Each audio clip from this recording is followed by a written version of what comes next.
Hello, everybody, and welcome to Roll with Advantage. My name is Joe, and it's great to have you here on this wonderful Tuesday afternoon, evening, morning for you, Wednesday morning for you, Gemma. It's great to have everybody here. Just a quick announcement before we dive into session 51 of the Salamander Coast. For one, the Salamander Coast is level 8. That was something I forgot to say at the end of last session, so they're all leveled up, ready to go. All of them with their... I think everybody only got an ability score improvement or a feat, which is okay. Spell. Cecily got spells, yeah! Woo! She aged. She's 19 now and got new spells. That's great.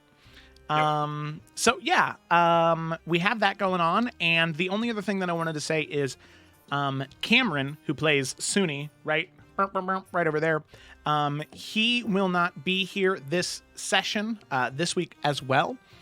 Just because he is running into some issues with his school. He needed to move his audition dates, which as a fellow theater person, and most of the people in this chat are theater people, that's something we definitely all understand. So Cameron, when you go back to rewatch the session, no hard feelings. You're the best. We love you. Let's roll the intro so we can play some Dungeons and Dragons.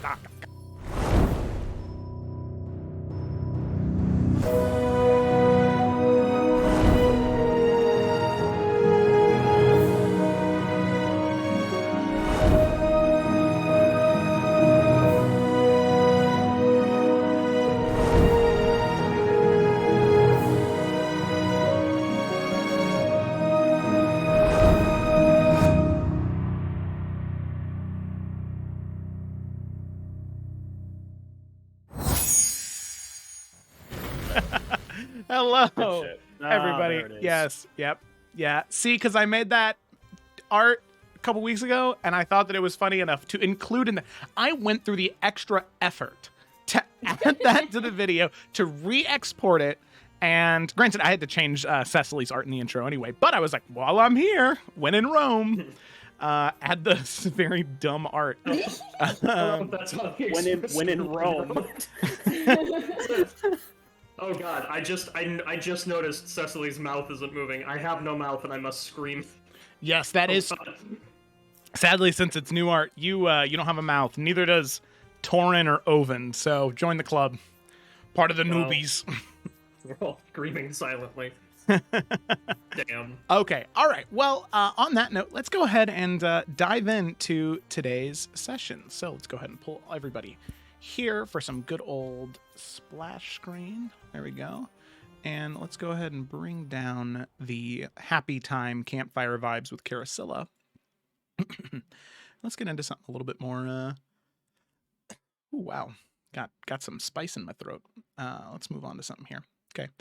So as is tradition here on Roll with Advantage, I have my players do the summary as opposed to myself. Given the fact that I run 3 separate campaigns weekly, writing a summary takes a solid, 25, 30 minutes, especially if you're going to make a good one. So that's a lot of extra work. So I have my players carry that burden for me, which is, I'm very thankful to each and every single one of them for doing this. I truly appreciate it. So this week, the summary is... I believe it's me. Okay. All right. Hell yeah. So, Felicity, whenever you are ready, feel free to take it away. Go for it. All right. So last session, we actually had a very long session and a lot of things did happen. So let's just get into it. Basically, Lao Fei was like, get the fuck out of here. I'm sick of you having you around. You're making a lot of burden. So we finally get transported to Fjardalet. That's about it. We are informed that Yorm and Rothgar are going to be making a distraction so we can just slyly sneak our way on in there. So that was the plan. So it started working, and then we talked, and so then it became a mad chase and dash to get to the door, which turned out fine because then Hell showed up and we were able to get in to I don't even remember the name of the place. Tears Temple. Tears Temple, yeah. Anyway, I'm brain farting. That's fine. So we get in there, we find Mimir, but he's just ahead. So sad, but he's alive. And we find the stone. So we basically try our best to not trigger so that Odin knows that we're there. and get those items out of there. But Odin does show up, and he comes around the corner, and he's fucking mad. But Morwen's like, little punk ass bitch, I can take you, no big deal. So we unlock it with teamwork, and all of a sudden there's this big portal. Some of us go through, but Odin has the three, Bianca, Morwen, and Carasilla, and is like, one of you's gonna die at least, but haha, Morwen has cool boots, so we made it out of there. We go through this cool time travel warp thing, but what's really sad and like really like scary but epic was we relived timelines where the Dark One won.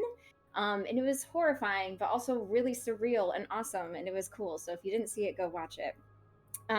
So when we wake up in Bromsgrove at the docks, we're all of our ages are a little wacko all over the place. I think Carousel is the only one that changed the least, by like a year, but everyone else had about like over 2 to 4 year age difference, either higher or lower.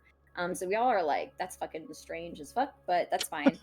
So getting our bearings, we go to the Resident Inn of Bromsgrove, meet a couple different people along the way, but basically we get to the inn, we meet Felicity, which is just also trippy little moment there. Then the party decides to split off and do various tasks. So we're going to get to what Suni, Cecily, and Ashima all did, because we had to like take a little break right as we were going to get to that part. But Bianca ended up, she was going to go to the library after all these sessions, but instead she got sidetracked again because Issen is in town. But present day, they're present, not the Bianca's timeline one, the present that they're in. So Issen doesn't realize Bianca's there. She tries to figure out what the fuck's going on. Basically, Issen's like, yeah, I'm gonna help this heist, and these three members of the 13 are here. Big deal. Bianca almost gets caught, but she doesn't. It's gonna happen maybe one day, but it didn't this time. And then she's like, okay, I'm just gonna go to the library. This is too much. Leaves. But the twins, they finally get to talk to the Lightbearer and say their piece and do what they can to finally save their men. And in the end, the Lightbearer is like, no, they gave up their lives for this chance for the lives of millions. And it was a hard pill to swallow, but the twins eventually came to the conclusion that it doesn't even matter. Maybe their opinions haven't been swayed about it, but they've done everything they can. And so their hands can be washed clean of the deaths of all their men. So, and that's kind of where we ended right there. That is, I mean, obviously not like a hell yeah to that moment, but a hell yeah to that summary. Thank you, Felicity. I think, you know how Critical Role has like Danny Carr, the person who does the summaries for the episodes of Critical. I think you should do the summary for every session of each campaign, and it's that energy where it's like, and then they go fucking here, and then I don't know, they go fucking over there, and then they just kind of do this, and that, and then man, like I thoroughly enjoy it. I can provide. Just hop in every session. Yeah, that'd be a lot actually, but I'll do it. I mean, it's only one more, you know. I guess. Yeah, that's true. I'm just at work when Affaira starts, so we'll figure it out. Okay, yeah, that's fine. It's I'll have my people call your people, and we'll figure it out. Yeah. Okay, awesome. Amazing. So yeah, that's exactly where we're going to pick up. Having left off, the twins had just left the bastion of the children of the flame after their meeting with Lightbearer Dorian Almaer. And in a moment, the twins do have a bit of realization just of them coming to speak with Bearer Dorian Almaer was something necessary for the timeline, because them coming to speak to Bearer Dorian Almaer is what inspired Dorian Almaer to reach out to the twins on the eve of that battle, thus sending them away from their men. And knowing that, the twins can know with a great deal of confidence that although their men still died, they did so valiantly, and they did so unafraid in that moment, fighting side by side with the Lightbearer Dorian Almaer himself. So as we cut away from the twins, we cut back to the city. So go ahead and pop over here. And we'll go ahead and pop over here. So, Bianca, you have your own mission today. Something that you would like to achieve, that you've been trying to achieve for a long time. Ever since, I don't know, session 10? You've been wanting to go to a library, just any library at this point. Anything. And you finally get your chance. Now, you separate from the twins, them going to handle everything they need to at the Children of the Flame headquarters, base of operations, barracks, if you will, while you head off in a separate direction. Now, you take Mimir with you, as Mimir informs you that he is more than happy to try and get you into the more restricted areas of the Children of the... Oh, thank you. Sorry, Kayla just threw something at me. In not like a negative way, like she threw a drink at me and it made a loud noise. So you make your way to the library, and Mimir comes with you because he informs you that he might be able to get you into this more restricted, more taboo area. So you do just that. Now, there is a little bit of a hiccup on the way, as you see what you said in the summary. All of those members of the 13 and Issen all collected together, along with Advisor Galena, someone that you know is the person who is responsible for the heist, at least the person who hires the people that go on the heist. So you know that there are big things happening in Bromsgrove, but as somebody as studious as Bianca knows that when are there not? It seems like every year something big happens in Bromsgrove. It just seems like this big something is something that really, really needs to not happen. So, as you're making your way along throughout the city streets of Bromsgrove, your minor illusioned Mimir purse, or little coin purse off to the side, every once in a while you are stopped by merchants, every now and then just sort of peddlers on street sides that just bark at you to purchase things. But now that you've been here for a little bit, you do adapt a little bit better, and you just kind of walk past them. Don't even give them the time of day, because the moment that you look at them is the moment that you're hooked. So you don't even look, you focus on something else, and you continue making your way to the library. Now, in terms of what Bianca is looking for, is she looking for just, maybe like a little a little bookstore, or is she looking for like an archive where she can look up a lot of historical detail? Definitely an archive and detail and stuff. Okay. All right. So easy enough, even without an investigation check or anything like that, you can find the first person that's not a peddler and ask them. And they inform you, right, you must be thinking of the archives of the Tsar. If you head up right that flight of stairs and then take a left and then head up the next flight of stairs on your right, you should be able to find it there. Keep in mind, do you have a pass or any type of a patronage to give? I think I have a connection, but is there anything else you think I should look for that I can get in advance? Honestly, at the archives, it seems as though connections go further than anything else. So if you got a connection, you should be fine then. Okay, great. Thank you so much. The elderly man sort of gives you a smile and then heads off into his own business, going into the rest of the city. So with that, you follow his directions and you begin to head that way. So, as you are making your way through the city streets of Bromsgrove, heading towards the archive, I'd like you to make a perception check for me. Yeah.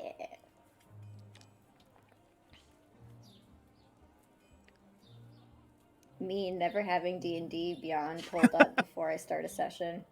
Hell Don't know yeah. if it'll ever happen. Okay. Perception. Oh, good start to the session, a natural 20. Okay, nice. Amazing. That's very good.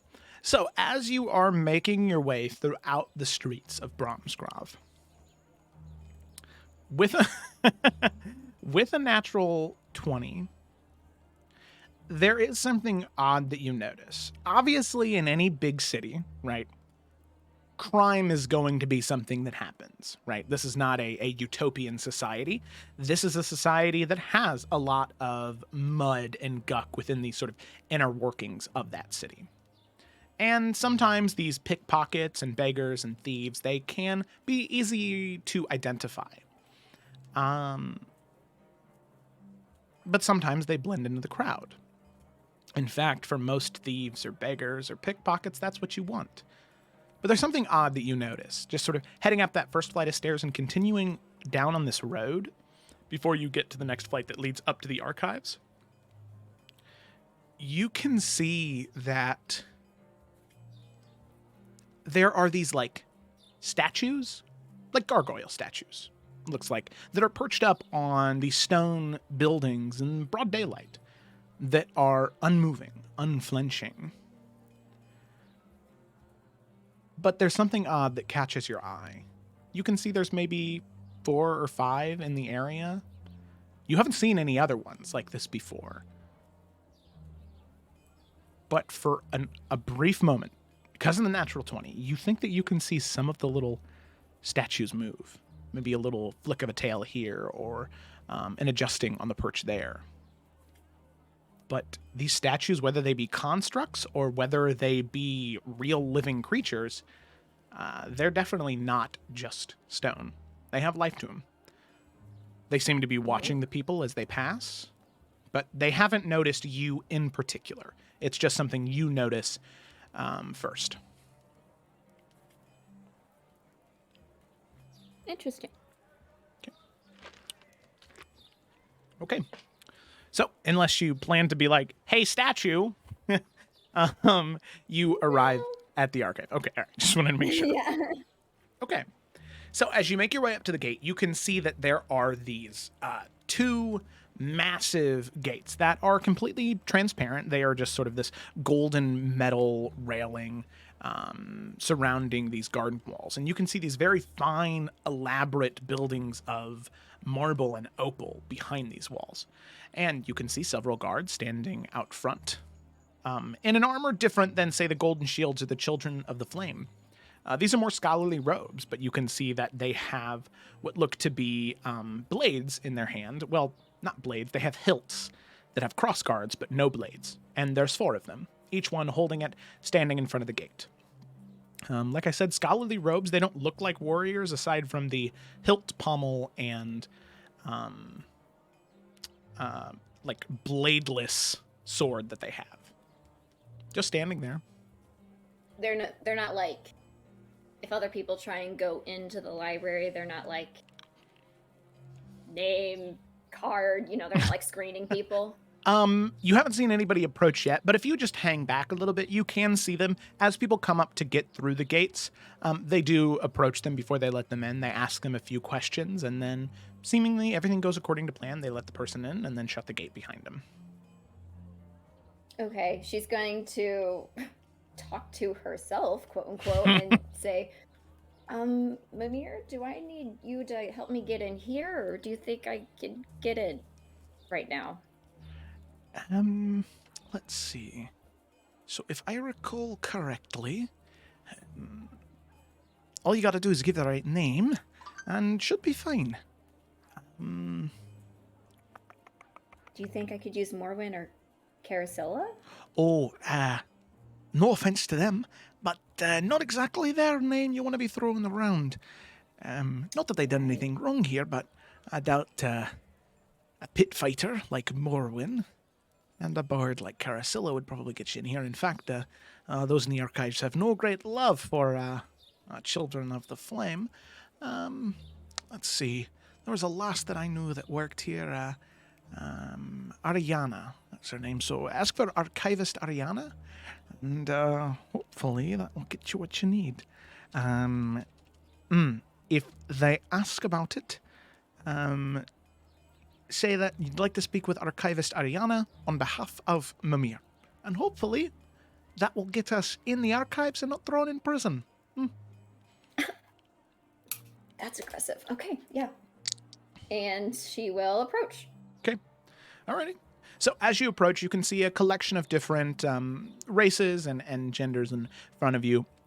The one that ends up approaching you, you can see this, what looks to be high elven individual, more androgynous in features, shaven head, and very, very sharp features, wearing these robes of white trimmed with this very dull forest green. Blade in hand, not aggressively pointing it at you. They just approach you and they say, "Hello and good afternoon. Good afternoon. Would you like entrance into the archives?" Yes, please. I'm here for Archivist Ariana on behalf of Mimir. Yes, let me see if she is open. And you can see him just sort of close his eyes for a moment and channel some type of arcane energy. Opens his eyes and looks back towards you. You may enter. Thank you. You can see there's no mechanism, there's no nothing. The gates just kind of open, and then as soon as you walk through, they close. Nice. As soon as you're out of earshot of the guards, Mimir goes, "Well, that's good. Honestly, Easier than expected. didn't want to say it, but that's a better reaction than what I was anticipating. So that's good." Oh, yeah. Very good. You can feel him grimace on your hip. Grimacing on me. All right. Wonderful. So with that, you end up heading away from the sounds of the markets and smiths of the city. And as you begin to make your way into the archives, you are hit with the smell of ink and leather and old books.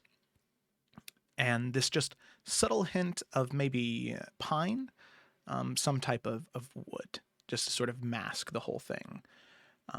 As you enter, you are comforted by the normal sounds of a library, a book flipping every now and then, chairs scraping on stone, people coughing every once in a while. But you've made it into the archives of the Tsar. So, pull you here. So, Ooh. you make your way in. And as you're walking through the halls, immediately you can see just aisles and aisles and aisles of books. Some floating in stasis, pages flipping. And you can see there is this magic that is just sort of layering over top and flipping those pages. It's very odd to see. I'd like you to make a history check for me real quick as you're passing these. Yeah.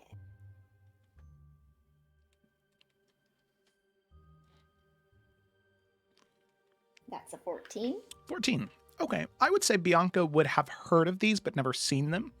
So in large libraries with a high conflux of magical energy, so places like Verdalka or Raven Rock, Bromsgrove, even the libraries in Belka, these places with super high magic, they do what's called Arcane Codexing, where pretty much they have spells that they've created to pretty much memorize a book through arcane runes, to store them in a smaller fashion, pretty much producing these small, maybe 1 inch by 1 inch cubes that can then be channeled into say, a scribe. So that way they can learn the knowledge that's in the book and recreate copies of it. As a way to preserve books, should they ever be destroyed, most libraries have copies of these books in this almost like what would be a magical form of digital storage. That's awesome. So yeah, you see those and you can recognize that that's what they're doing. As soon as they finish a book, they close it, they put it back on a shelf, and there is another book that is pulled off. Cool. So you begin to make your way through and just sort of overwhelmed with all of the things around you. Till eventually you can see this gnomish woman approaching you very, very, very quickly. You can see that she is wearing the same robes of white, but instead of green trim, there is blue and then red, just sort of like layered up the sleeve. And she is quickly approaching you. She has this sort of like messy bun pulled back, a pair of small spectacles clipped to her nose, and a small satchel off to her side as she approaches you and says, "Are you the one?" Maybe. Who are you looking for again? "The one who is here for Mimir." Yes, that would be me. "Where is he?" Well, "It's all right." Mimir? "Yep." And she kind of like looks around. And she's going to cast Dispel Magic on the bag that's currently on your waist. And he like, you look down and he like gives this like, his head is like tilted on your hip. And he like smiles. And she says, "How dare you show your face here, you pig?" And the gnome, she's about waist level. So she's like face to face with Mimir. So she like spits in Mimir's face. And Mimir just kind of like wriggles his nose as there's just like a big loogie on his nose. Just, "Well, I think that was a little unnecessary. I mean, all things considered, I tried to do things as amicably as I could, but, you know," and she's just like, no, you did not. What you did was horrendous, and you should know that. You're right, but could you please, listen, I don't know if you've noticed, but I have no arms and no legs. So this spit is just gonna hang out here unless somebody gets rid of it. And you can see the gnomish woman, she just kind of rolls her eyes and pulls out a small handkerchief and wipes his face off. "I'm sorry. I let my emotions get the best of me. So, what are you doing here?" Just talking to Mimir, like kind of ignoring you at this point. And Mimir kind of like looks up at you and is like, what? He can't really gesture with his head, so he's just using his eyes. He's like, "Well, you should probably talk to her. I just thought that she's a good lass, and she's looking for something, and I doubt it's going to be easy to find. So I thought you might be able to help her." Her eyes kind of narrow at Mimir, and then looks up at you, and the gnomish woman, who you now assume is Ariana, says, "So, what are you looking for then, dear?" Two things. One that is a little bit more of a priority for me. The first thing is I am a new worshiper of the Raven Queen, and I would just love more knowledge about her past practices, everything associated with her. But the main reason that I've come here is a little harder to get.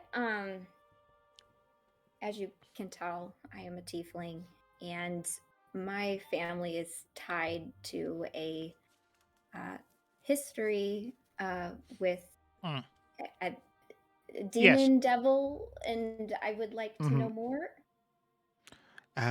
Well, I suppose that I can do.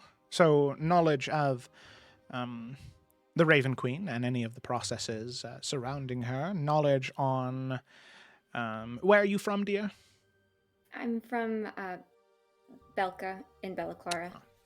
I'll try and find a brief history on Bella Clara in case there may be something in there to interest you. And also, perhaps maybe a codex on different demons and devils known to the material plane and the scholars of Hearthcrest. We have a copy here available. I was actually able to get a name of the one that I could be probably tied to. So if you find anything on Issen, that would be great too. But I'm open to everything. Nothing's going to be a dead end for me, I think. So. Very well. Follow me, and I'll bring you to a private study room so your head will not annoy or disturb any of the guests.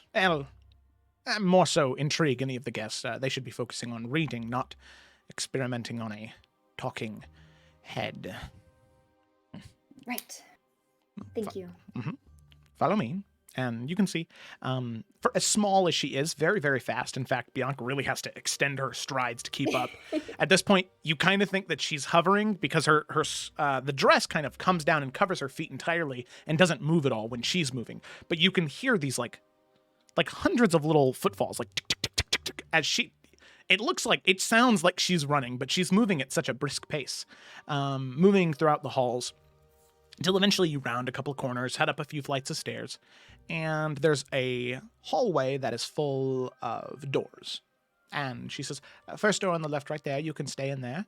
There are some minor magical experimentation devices if you so choose to use those. I'll return shortly with your books.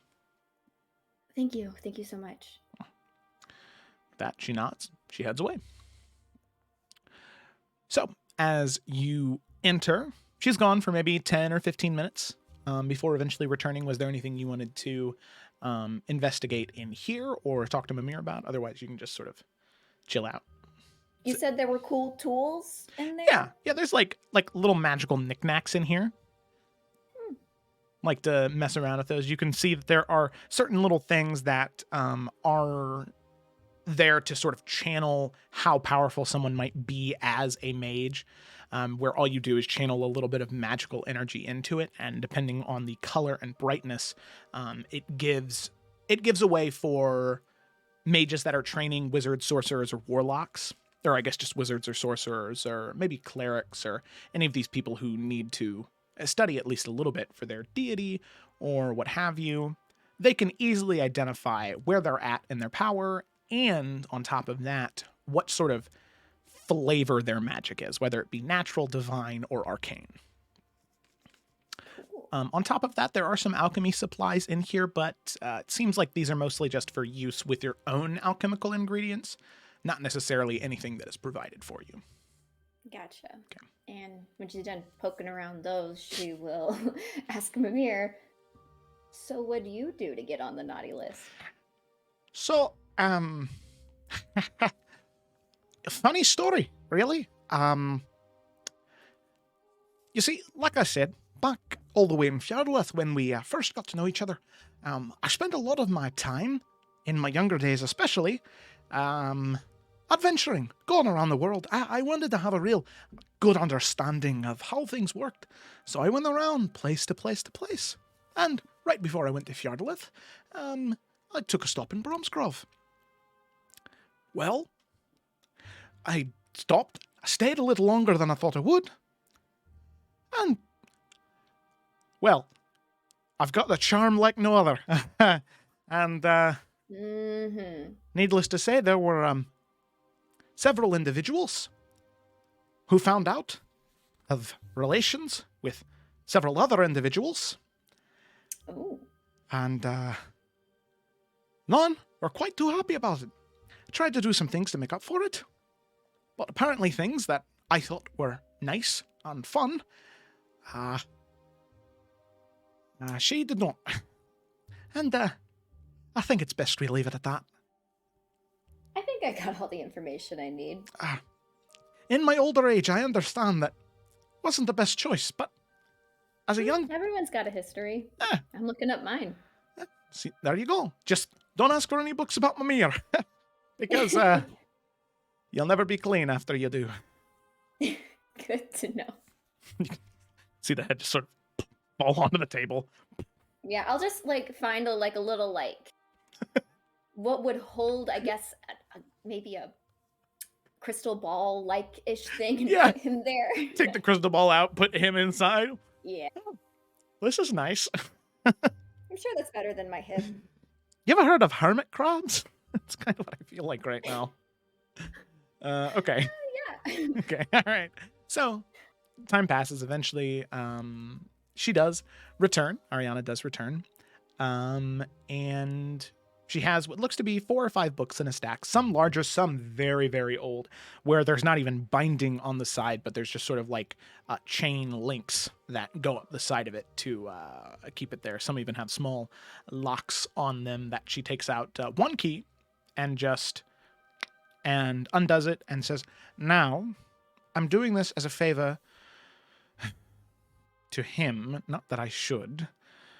But some of these books carry some sensitive knowledge, especially the history of Clara.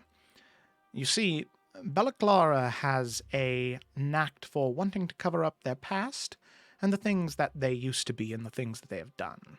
This is one of the only surviving copies because we allow no individuals from Bella Clara, especially that of the advisors, in the archives, out of fear of what may happen to these very valuable books that we have. So, that is valuable knowledge. Be careful what you do with that. Thank you. I appreciate it so much. Of course. Now, one thing that was very odd is I decided to... We have a fiendologist, someone who their entire life has been in the study of demons and devils, Yugoloths, the entire category of fiends within a appendix of a sort. And I had asked them if they had seen or heard of any Isin. And sadly, well, they used to, but those books sadly went missing a week or two ago. And because the technology of arcane coding is still fairly new, it was something we were never able to get to before it was stolen. Does that fiendologist, whenever I'm through looking at what you already gathered, if I still am having questions, is there any way I could talk to them? Do they know anything? Like, were they able to look at the books themselves? Yes. They said that they had some basic knowledge, and I suppose if you'd be interested in that, I could send him up whenever he has a free moment. I would really appreciate that. Thank you. Of course. I will let him know. Maybe expect him in an hour or two. He was finishing up some experimentation on the heart of a Baylor that he received special from the Demon Waste, so he's a little caught up right now. That sounds like it, yeah. Well, if there's nothing else you'll be needing, I'll be on my way. And Gerard should be here within the hour, maybe two. Again, thank you so much. You have no idea how grateful I am. Of course. I was nervous about you at first, but it seems as though you are a good lass, as she kind of looks at Mimir in the crystal ball holder. Thank you. If he does get to be too much of a nuisance, don't hesitate to find me. I can turn him into a newt, if it better suits you. I think we'll be all right. Thank you. All right. And with that, she'll kind of shrug and sort of daggers at Mimir one more time and then head out of the study room. He cannot catch a break. No. You would think being decapitated, she would be a little bit more... Yeah, beat up by Odin, decapitated. Now this. But rough time. The unwavering optimist, he prospers. Okay. All right. So you investigate. You finally made it. Okay, so you have a collection of books here, some about the history of Bella Clara, some about the Ferrying of Souls, and several books about demons and devils and what knowledge there is that's more so cursory knowledge. So what are you digging into first? You got 3 choices.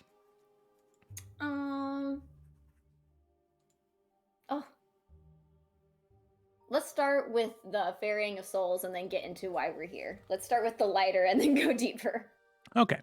So, no history checks or investigation checks necessary. None of these books are like in a foreign language that you then have to like code and uncode and all that good stuff. And Bianca's pretty smart, so she's able to read through most of them pretty easily. So in terms of Ferrying of Souls, it seems as though the concept of the Raven Queen, or of this idea of transitioning souls from one world to the next, is something that is prevalent in every single culture around the world, right? In Ephera, they do this with the primordial gods, where they all have their own ritual to, as it states in the book, to return to the mud, return to the earth, to Elowin, to the wind, to the water, and to the flame, whatever that may be for whatever specific culture. An idea of returning to the world to better help your ancestors live and grow. In Loshar, something that you're very familiar with, a lot of what Ashima hit on all those years ago with in Summer's Rest with Derek's son, the one young man who had been killed, in the fighting all the way back in Summer's Rest. Everything that Ashima had said in those moments speaks true in these books. Something that is so iconic and important to the people of Loshar is this idea of returning to the weave so you can be rewoven, right? And that sort of cyclical nature of life. In Tarkir, though, things are a little different, whereas opposed to returning to the mud or treating the body in a certain way, the bodies need to be treated with reverence. In fact, burning them is even considered taboo and in some places of Tarkir illegal. All bodies should be buried and given the proper funeral rites in order to carry them on to the next realm. Because if your body is destroyed, then you have no vessel to take you there. There's no form that you have when you get there. But the thing that you notice through your reading is that all of it is connected through the Raven Queen in some way. Although each one of these places, all of the nations in the world have their own little idiosyncratic ways as to which they dispose of bodies, that they honor the dead, all of them have this sort of raven iconography in them one way or another.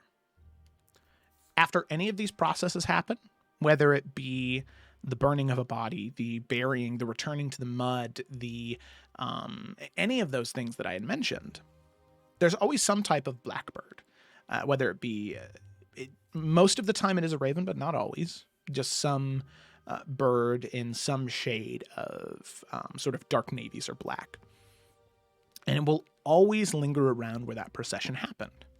So after somebody has died and the proper rites have been given, a raven will appear, or some type of bird. Now, one of the most interesting things is that on large battlefields, right, after huge battles to determine the fate of nations, thousands of ravens swarm to these battlefields. They don't eat any of the bodies. They don't do anything bad. They don't defile any of the corpses, but they just swarm there. And then in some cases, there are individuals who show up. These can be more magical, mystical entities, as described, like the Valkyries, is something you read about. There are the White Sisters that exist within Macavia and Tarkir, where on a battlefield, they are a entirely neutral group that arrive to give proper rites to the dead, to ensure that they safely return to their ancestors' halls, or that they at least find peace in the afterlife. Those ravens, those people will be there for a few days, and then they leave.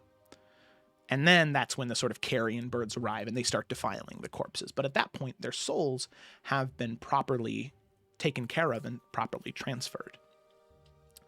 So the big notes that you get is, although each place around the world has their own thing they do, they all come back to the Raven Queen in one way, shape, or form.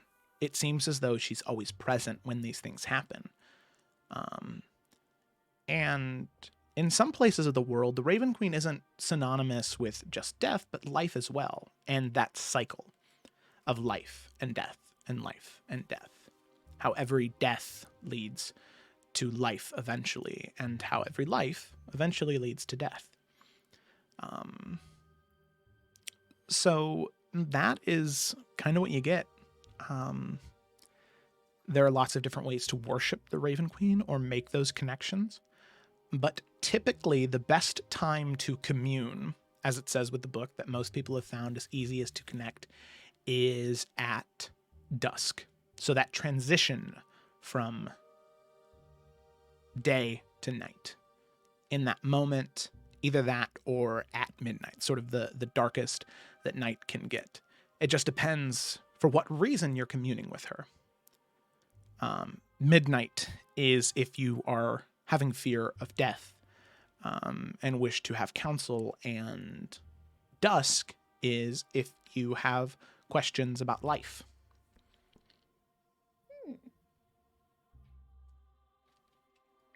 Very interesting. Mm-hmm. I love learning. I'm glad you do. All right. Well, next book, Bella Clara. Woo. Okay. Now, the Bella Clara book is older. where it's kind of like if you go to read like if you were to read Beowulf untranslated, like God. you can get some things, but it's still pretty hard to understand. So there was a guide that was given to you. So this, I'm going to need you to make 3 investigation checks as you're just kind of going back and forth from Codex Translator to the big book itself. Yeah. Okay, well, 10 on the first roll. Okay. A 19 on the second roll. Mm-hmm. And a 13 on the last roll, so. Okay. So overall, like a 14. Okay. Yeah. So that is not that bad. Now, some passages you just lose entirely. You stare at them for 15, 20 minutes and you're about to pull your horns out. It's just so frustrating. So you stop and you just kind of skip over those passages and maybe aim to come back to them later. In the beginning, you find one thing. The middle passage, in the beginning, there's a lot that's lost on you, and at the end, some is lost to you, but the middle is where you're able to preserve most of this information, which is good because the middle is the meatiest part, so it has the most information. So in the beginning, really all you catch is that things in Bella Clara were a lot different than they were now. Because in Bella Clara in the past, it wasn't a plutocracy. That much you can get. Because anytime the nation of Bella Clara is referred to colloquially, or in a way that the natives would call it, or a sort of like moniker and nickname that the natives would give to it, they would call it the Crown Lands. Which, Bianca, you're not an idiot. You lived in Bella Clara. There is no crown in Bella Clara. It is a council of advisors. Those richest people are the one who pretty much decide what happens, who gets assigned where, and all that good stuff. So that's something that is very, very, very weird to you. You notice that. The Crown Lands, definitely not a plutocracy. That's about all you can get. Then moving on to the next part, in the middle, this is where you start to read some of the really intense stuff. You find that there are a codex of houses that would have existed. So the kingdom of Bella Clara, or the Crown Lands, which these would be dated probably at the dawning of the New Age, some 2,000 years ago, about. A little bit less. It seems as though the nation of Bella Clara was divided up into 7 different kingdoms. Each one's working together, trying to achieve similar goals. You can see that there is a constant change in the houses and the names and the sort of owners of all these different keeps. And it's like reading, depending on who you are, it's like reading one of Shakespeare's history plays, where it's just a lot of names and a lot of people, and you're like, why do these matter? They're just talking. Because so much of this is just genealogy, you know? It's just, this person's name of black hair and blue eyes, of stout form and tall figure. It's like all of these things, and talking about their descendants and their lineage, and anytime there's a shift in the houses. And eventually you get towards the end of the history of Bella Clara as it was, which would have been maybe some 500 years ago, about a little bit less. There was a sort of like meltdown almost. There's not too much detail given to it, as it says that there's more about it towards the end of the book, these specific historical events. But there is something that catches your eye. There is a western keep in the mountains of Bella Clara, which for the longest time had the same ruler. But eventually that changes. Maybe after 1,000 years, it changes to House Damaris. Let me go and throw this in the little thing out here. So House Damaris. Now, House Damaris, instead of being people from the Crown Lands, the people of House Damaris, they're talked about being of onyx skin, of pointed ears, and of purple eyes. Traits that you obviously would recognize as that of the Drow. And as the years go on, you can see things change a little bit. Onyx changes from that to the sort of deep violet, and then from deep violet to a pale blue, and so on and so forth, until eventually most Drow that were living in the Crown Lands up until the end of its sort of period like that, eventually they have this sort of like pale blue to navy colored skin, reminiscent of stars in a night sky. And so that is sort of the thing that you get in the middle, on top of other houses that had changed and diminished. And you know that the last known regent of that specific part of the Crown Lands was Ivana Damaris. She was known as... There are 3 monikers that are given to her. Regent of the Crown Lands, Third of her name, and Salvation of the Underdark. So with every regent, there are these like little monikers or titles that were either given to them by themselves or whoever wrote this book. So that is what you get in the middle section. Big chunk, something that sticks out to you. Very interesting. In the third section, this is where you rolled a 13, right? Mm-hmm. Okay. So you are missing bits and pieces of this, but the overall message you just kind of barely get. As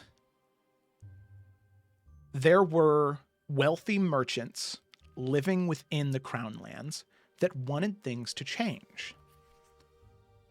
And so these wealthy merchants, as according to this history book, they decided to make a deal, make a pact. And they made a deal with some foreign entity that sent hundreds of thousands of soldiers from across the sea, arriving in these gleaming ships of onyx and gold that just steamrolled the nation, the Crown Lands, and turned it into what it is today, a place where these merchants could rule. Now, there's one interesting thing that happens. There is in this book, there is an excerpt from a journal that was retrieved from that western keep of House Damaris. In that excerpt, it is that of Ivana Damaris. So Ivana, in her excerpt, talks about how these soldiers are at the gates. She's not sure how long her people will last, and she plans to lead them into battle one last time, so they can at least die fighting and not die cowering. She talks of how many plans that she had, how much she wanted to achieve, and how she'll never be able to now. But she wants her legacy to live on. So she says that she's going to do the unthinkable.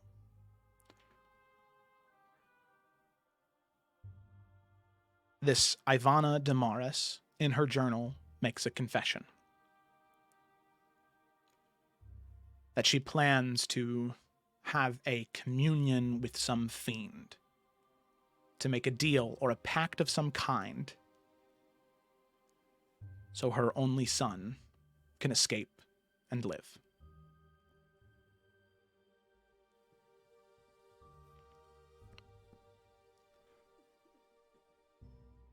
There's no name of the son, just that he is obviously a drow.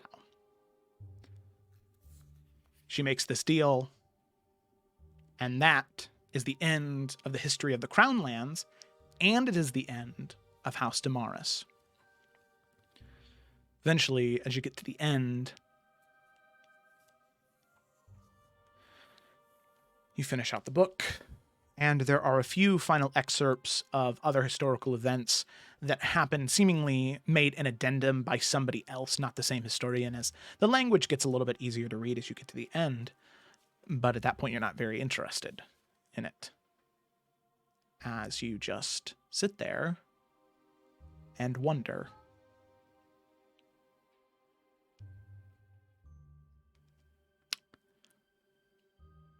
So Yeah, she will just sit there and wonder for a bit and think a call to home is a good idea very soon.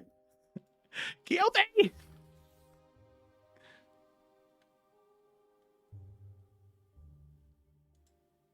Okay. So? Yeah, she'll digest that for a bit and then realize, oh, I have another book. Yes. Okay. So, coming into the third book, this seems like something that is mass-produced for individuals who are adventurers going into either the Demon Wastes or the Nine Hells. This one needs no investigation check. It goes into the different creatures, the different monsters that exist within the Nine Hells, or the Abyss, and what their sort of deal is. On top of there being demons and devils, there are also these things called Yugoloths. Now, Yugoloths are sort of the middle ground, where demons are chaos and devils are law. Yugoloths typically find themselves in the middle. They're like mercenaries, pretty much, where they'll like rent themselves out to whoever is the highest payer. Whoever's paying the most, the highest bidder, they'll go ahead and do that. One thing with Yugoloths, though, they typically end up looking overall more like insect-like in a lot of cases, where they are sort of twisted by that chaotic magic that exists between the Abyss and the Nine Hells, and sort of feed off of that. Then on top of that, there are a few creatures that they're well enough to mention. These sort of like massive entities that exist within the Abyss and the Nine Hells. Things like pit fiends and balors, this like the thing of stories, right? These like massive wardens and generals that exist within the Nine Hells and the Abyss, constantly fighting in this thing called the Blood War, which, just for Bianca's sake, the Blood War is this thing that exists where the only reasons why demons and devils, either one of them, haven't steamrolled the material plane with their infinite amount of soldiers and just turned everything into chaos is because demons and devils disagree on who should be the ruler. One thinks one should rule, the other one thinks the other should rule. So in the first layer of the Nine Hells, Avernus, and in the Demon Waste to a degree, that small pocket in the material plane, there is constant fighting back and forth between the two. This constant war that hopefully will never end, because the moment one side wins over the other, it spells the doom for the material plane. And this is just one of those things that's kind of like mutually assured destruction in like our modern day society, where it's like, yeah, that could happen. Whoops, that would suck. Yeah. But it's highly unlikely. So that's that. I'm trying to think if there's anything else that should be mentioned. Oh, there's a disclaimer at the end of the book that says that while most demons and devils are tied to the Nine Hells and the Abyss, in some cases they can diverge, they can leave, whether sent by demon lords or devil kings or queens, devil princes. They can be sent away on specific missions, and some just choose to leave, especially demons. They have no real reason to be aligned to any of these creatures other out of fear that they could be killed. Devils are much more lawful. They sort of live in that bureaucracy and structure. But sometimes devils leave as well because they want to form their own structure. They want to be king or queen of something. So that's kind of what we have. So we know that demons and devils can leave the Nine Hells and the Abyss. Not necessarily at their own will. Sometimes they do, but that's pretty unlikely. And the other thing is that devils like to be in places when they leave the Nine Hells that is reminiscent of the Nine Hells. So they like places with lots of red tape and lots of bureaucracy, because it's something they understand so well. And demons like places where it's a little bit more chaotic, it's a little more wild, where they can sort of embrace what they knew in the abyss. So that is what you find. This is your library day. Damn.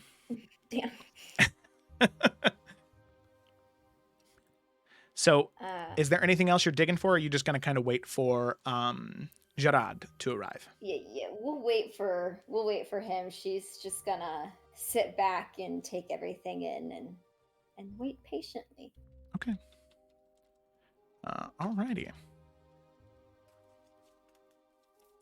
So you wait for maybe another hour after you finish reading, which brings it about to hour 4. You spent a lot of time here. Understandable, though. Until eventually you do hear a small knock on the door. A very meek voice saying, is there an individual in here with a Mimir? Yes, you can come in. Oh, thank you very much. And you see a very thin, lithe man, deep skin, that of like a deep colored skin, like a mahogany, 2 dull green eyes, his hair pulled back in what looks to be like dreadlocks pulled back into one sort of central bundle on the back of his head, wearing robes of white, this time trimmed with just red. And you can see he approaches and says, hello, my name is Findologist Gerard. I had been told by Ariana that you would wish to speak of something in regards to a demon prince. Yes. I didn't know they were even a demon prince. I just had a name. Isin. I don't know enough about them, and I have a feeling that my lineage, she's gonna like tap her horns, is tied to them, and I'd like to know. Yes, of course. So, obviously there is a little bit you already know, which is good. Typically there are those that are tied in some way, typically tieflings, as you see. And the reason they are this way, or the reason you would be this way, is because someone in your family made a deal of some sort. So that's good that you know that already. There are times when I have to explain that to others, and they're not exactly as thrilled to hear that. It's a hard thing to swallow, but you already know, so that's good.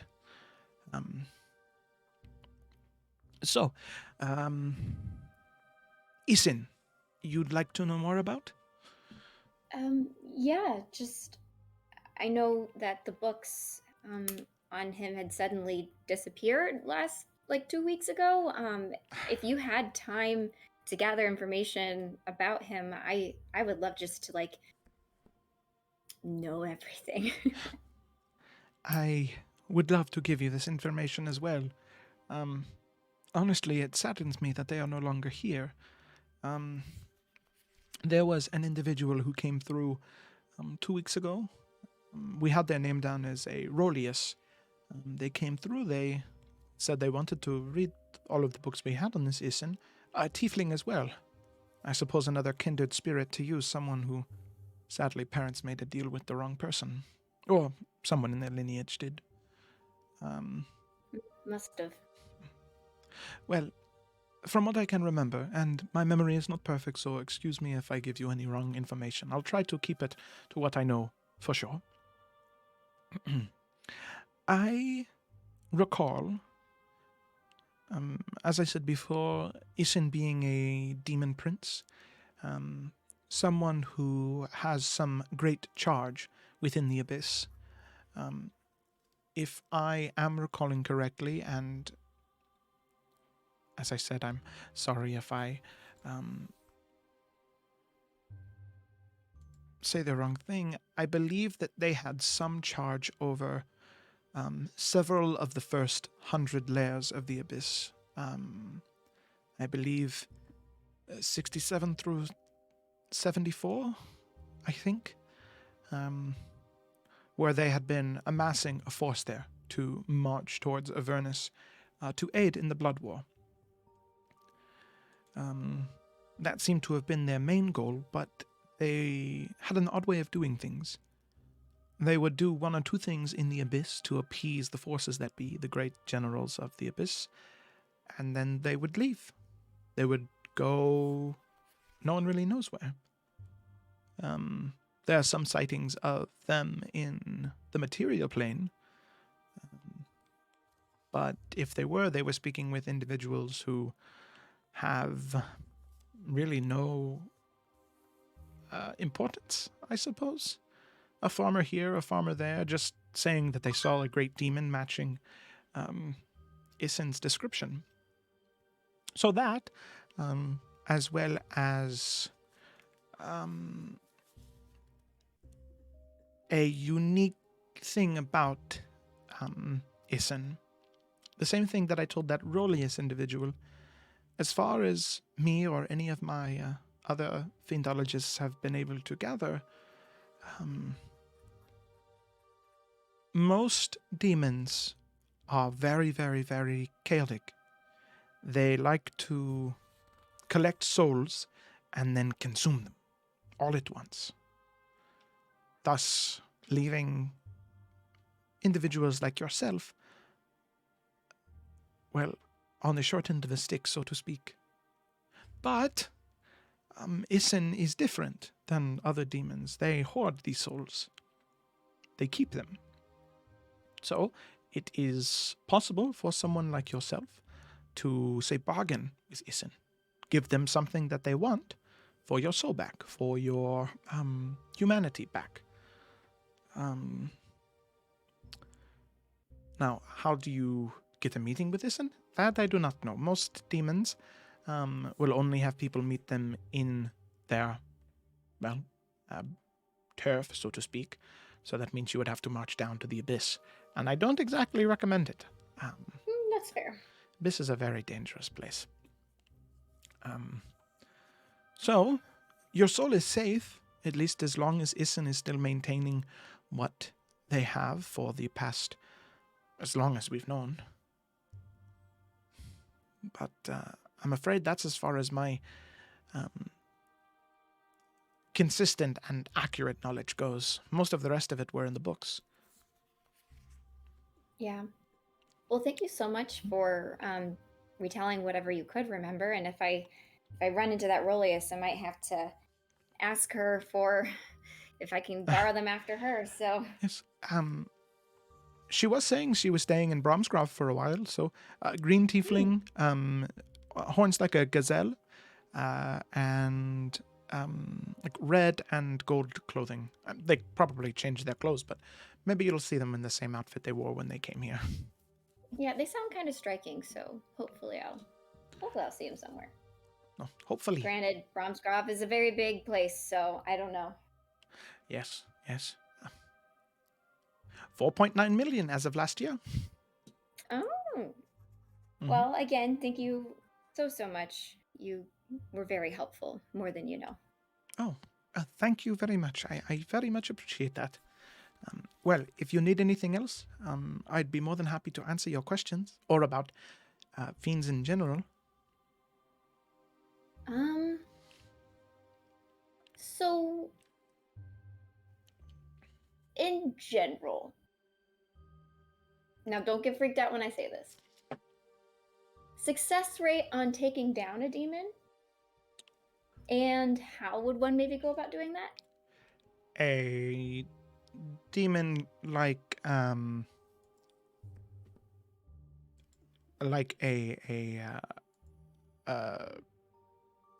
what kind of, or speaking of a manes, which are pretty much like souls of evil creatures that are in the lower planes? I would say across the scale.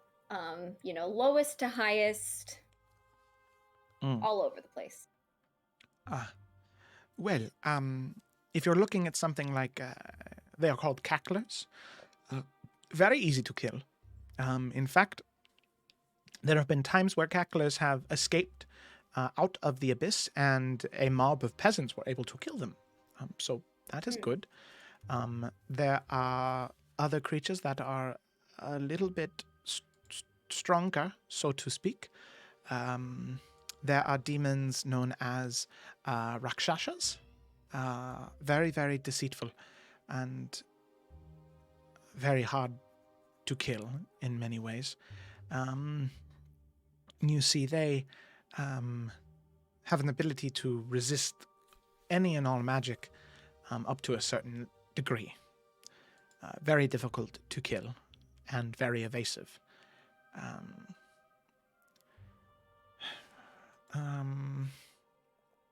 I would say that for the most part, most demons can be killed anywhere and they're lost forever.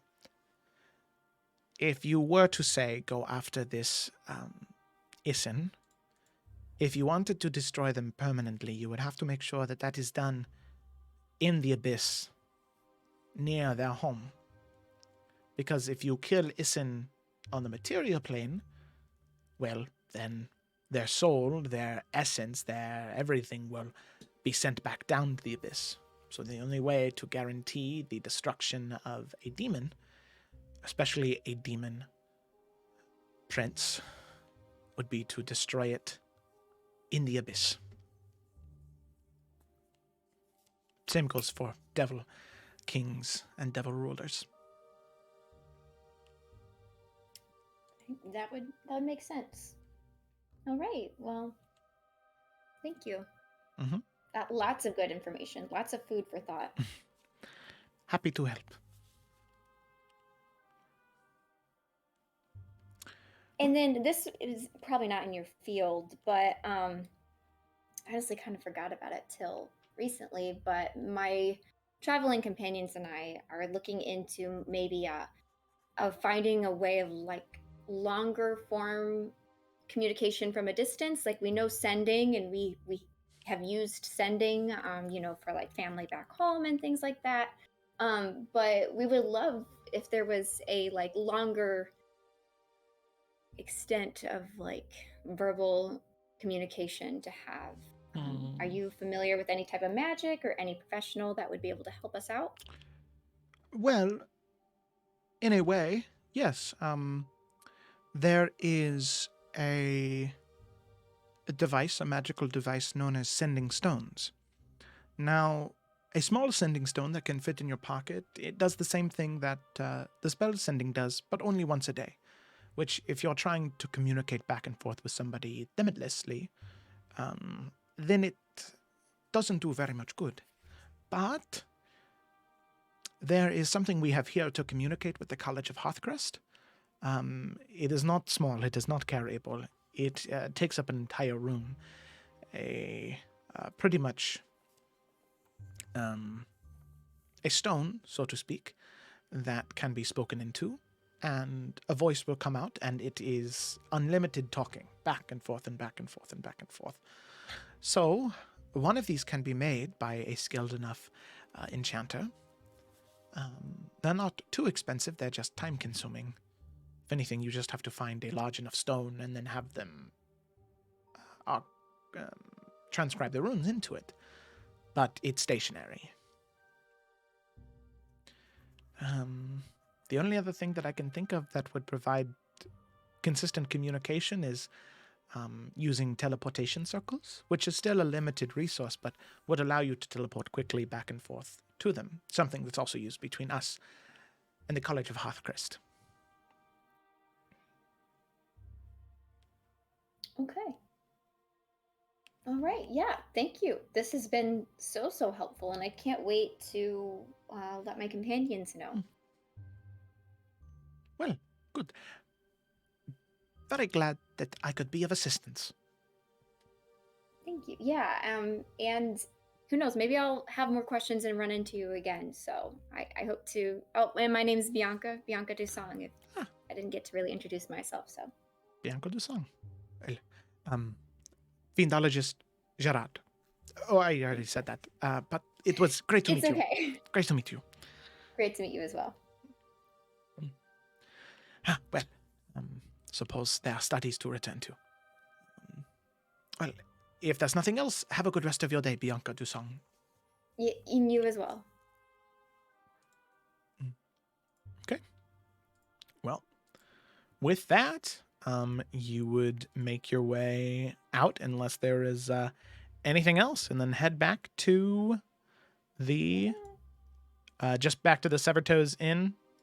I'd assume. Yeah. Okay. All right. We could just head back. Yeah. Sounds good to me. So with that, you head back after spending a solid 5.5 hours in the library. You are there for a while. It is time consuming to say the least, but you've discovered a lot, and that is not something to complain about. So you make your way out of the library, information in hand, ready to return to your friends to share with what you've discovered. Now, from there, what we're going to do is we are going to cut away from the library and cut towards 3 of our adventurers who have been making their way around town, doing a little bit of shopping. So, with that, we're going to go ahead and hop over to Ashima, Cecily, and Suni. So, the collection of you 3 have been traveling throughout the city, just hoping to do a little bit of shopping. Purchase some things, do a little bit of exploration of the city, and just check things out. Never been here before. Except for maybe you, Ashima, maybe stopped by for a hot second at one point in time, but made a very brief exit.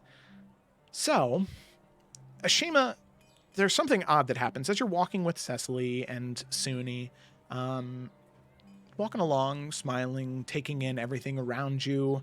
You feel yourself kind of double over for a moment. You feel something in your stomach twist, your back begin to ache. You can feel your skin tighten in certain places. It's this very uncanny, gut-twisting feeling until eventually it subsides. And it's very odd because you can see that the same thing happened to Suni. Cecily, as you turn around, you look at the two of them. They've both changed a little bit. So this is the thing that I said in chat the other day. Ashima, you are 5 years younger, and Suni is 2 years older. So Suni is just a little bit taller, but he's not nearly as tall as Cecily just yet. Yeah, Cecily's gonna just turn around and be like, "Oh, I was wondering when that was gonna happen." I had hoped that.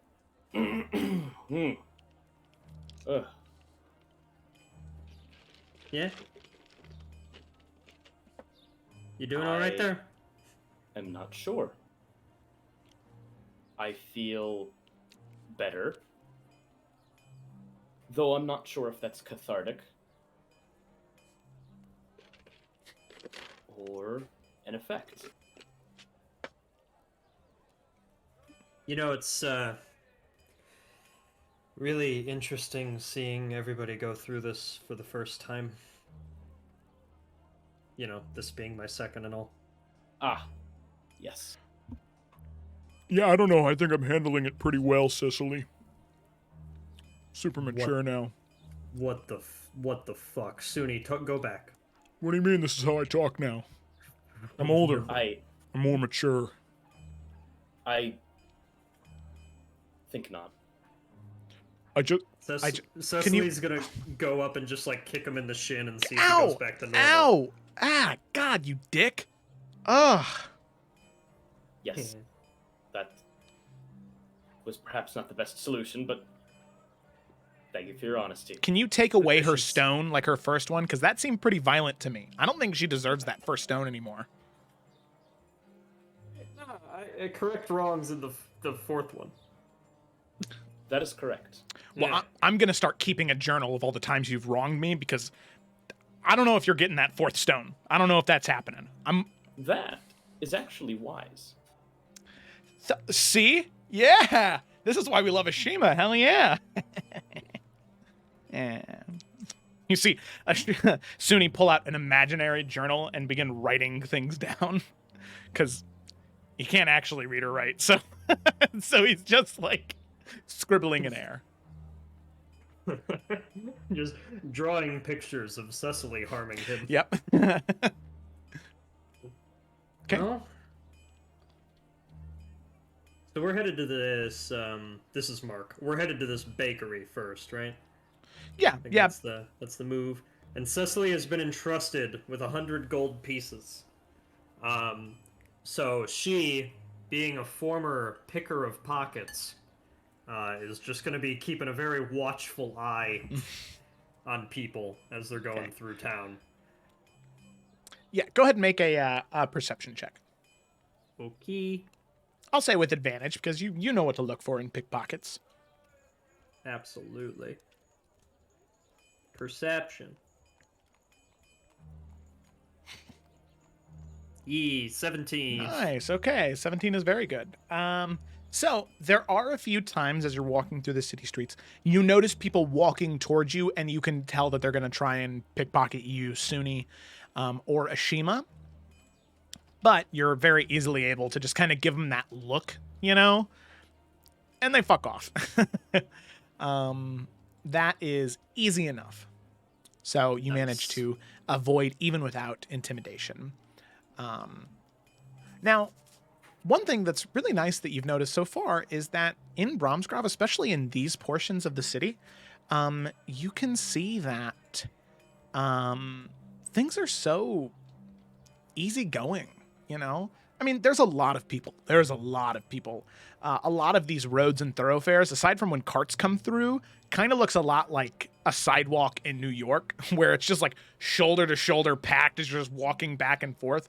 That's a lot of what it's like. You can hear people yelling in the background, trying to encourage you to buy things. It is incessant here in the city. And you can hear smiths and the such working away at various things. So, you begin to make your way towards the bakery. So as you're walking there, Cecily, Ashima, is there anything that the two of you wanted to talk about, or are you just sort of trying to get this bread, literally? Spend the figurative bread. Cecily will, Suni is maybe a few paces behind, doodling pictures of her violence. She will catch up with Ashima toward the front and just say, hey, so,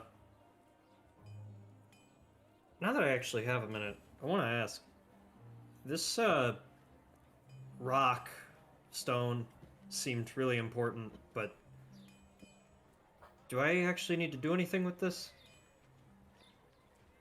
Yes. You must continue on the path. Ah, okay. Does that include keeping this rock, or is it like a symbol? Oh. Physically, you meant. No. Just a rock. Well, and she'll hold her locket and bracelet. This is just metal.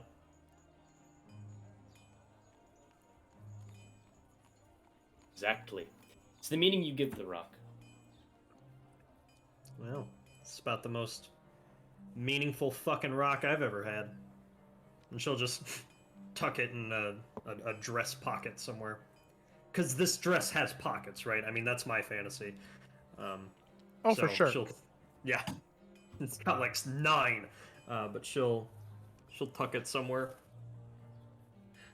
Okay. Hey, I had a thought. You remember we were in You remember we were in Fjarleth? We were able to talk to that one woman, kind of figure out what's actually going on? Yes. I'm wondering if while we're at this bakery, we get a couple extra things, find some people hanging out in the alleyways, butter them up a little, see if they know anything about this heist? That is a good opportunity for leadership for you. You saying you might not be able to swing it? I'm saying that I don't think that bribery from a monk would really sway them at all. Yeah. Well, guess I'll give it a shot then. Speaking of, and she's gonna look into the alleyways now, and you know what? You never use background abilities, but I'm gonna fucking use mine. She's as an urchin, she can use alleyways in a city to get somewhere in half the time. Yeah. So she's just gonna be like, if you don't mind, let's get a bit of a look right now. Oh. And she'll just take the lead. And I'm gonna say right now too, she's gonna cast Alter Self, but not to look like someone entirely different, just to make her eyes gray again. Or just green, or just like a normal color. We'll just go like a green or something. And if anyone asks, her last name is not Tierson, it's one of the others. Odinson, got it.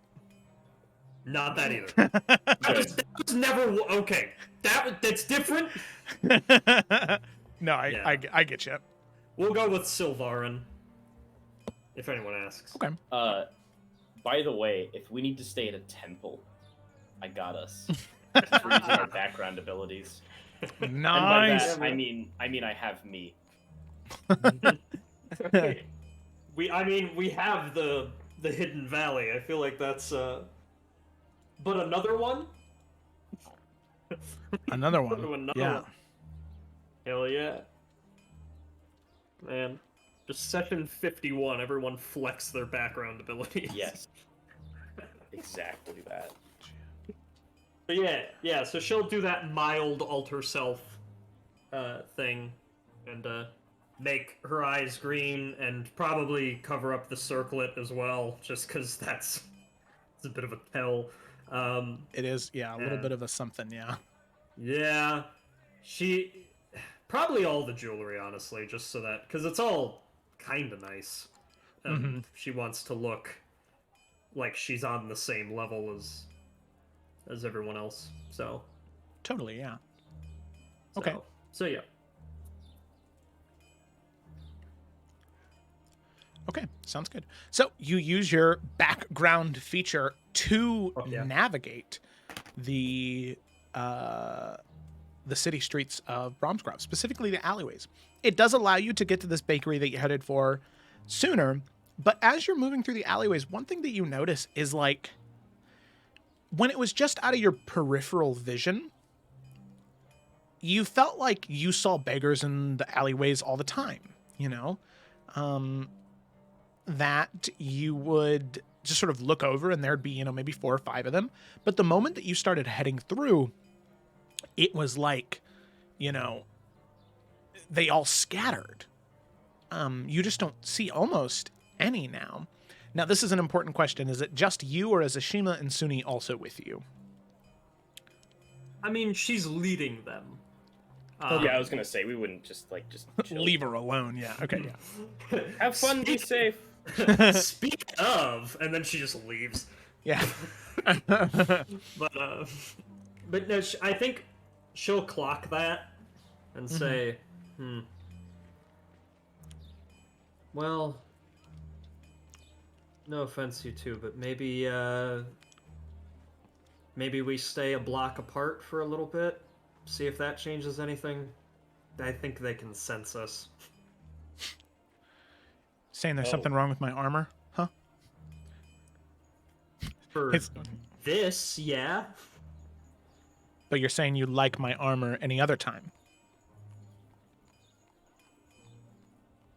You see his mouth kind of open and his eyes kind of narrow. I'm going to choose to take that as a compliment, as it kind of slowly backs up away from you, eyes still narrowed at you.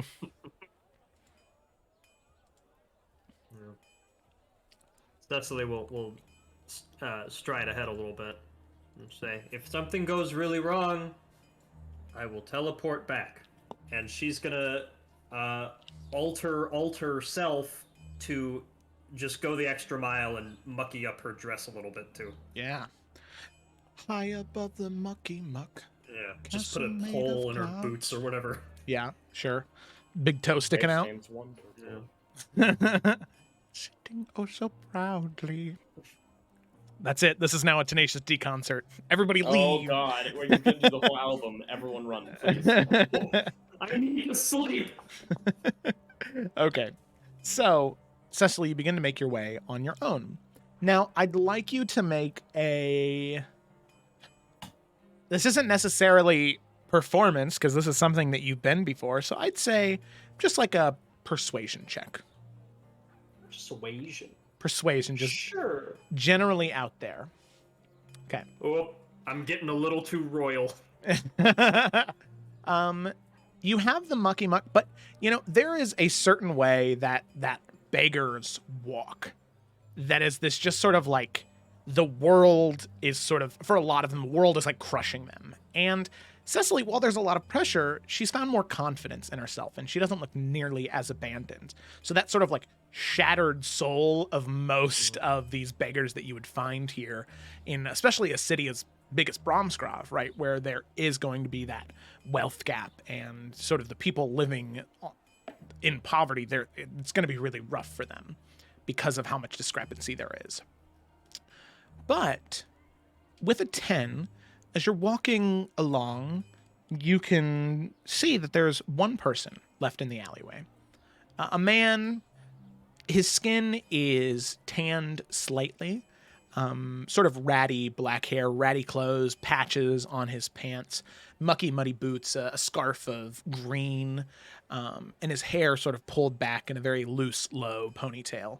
And you can see maybe a small backpack on his back. No weapons on his person, just him sort of leaning up. Scruffy, unkept beard, as he just sort of looks down the alleyway towards you. And doesn't really say anything, but just kind of stays, his back leaned up against the wall, where you can see him.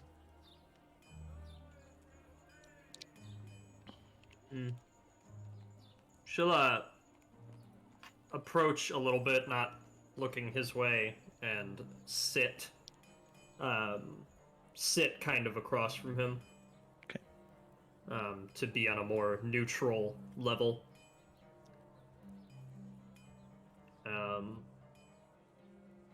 And she'll eventually say,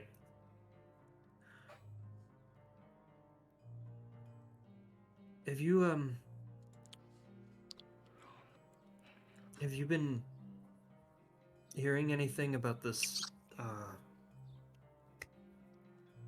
big job?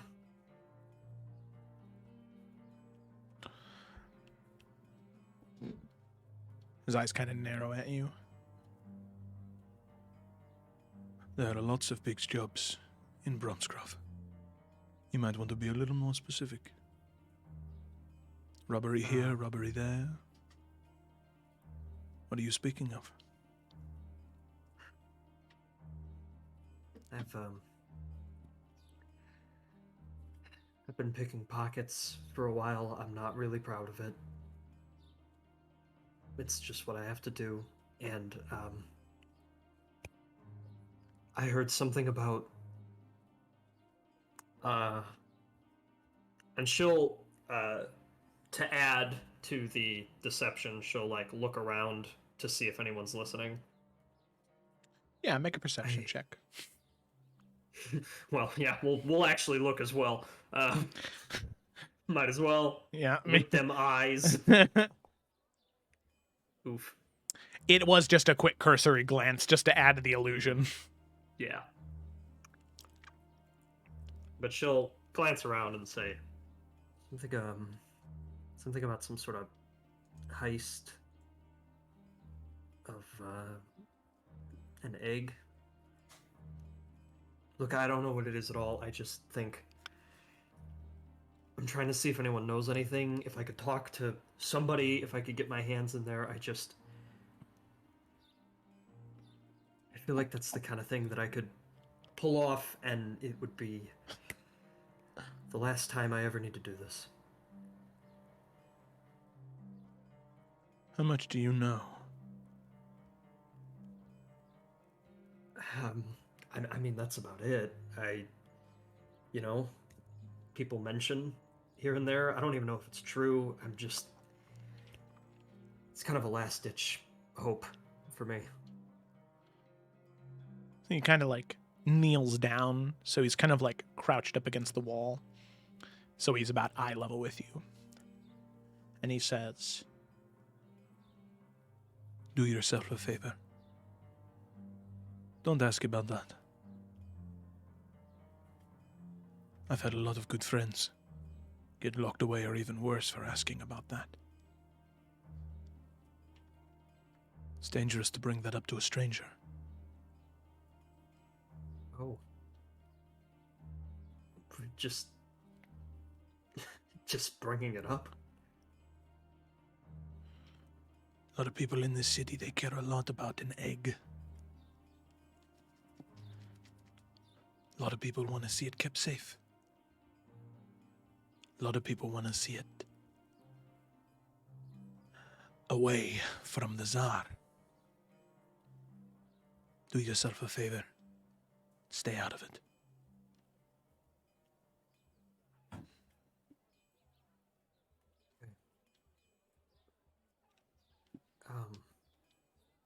It's just...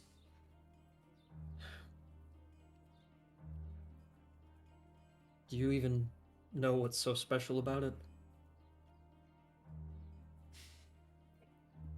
make another persuasion check, Cecily. Okay. Ba. Ba. Ba. Ba. Okay.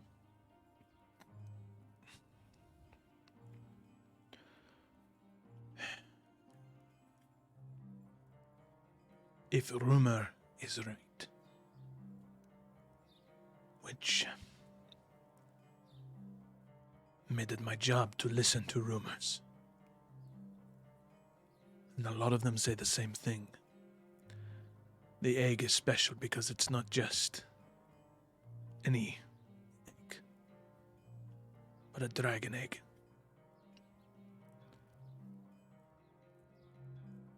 An egg that is said to hold some great magic within.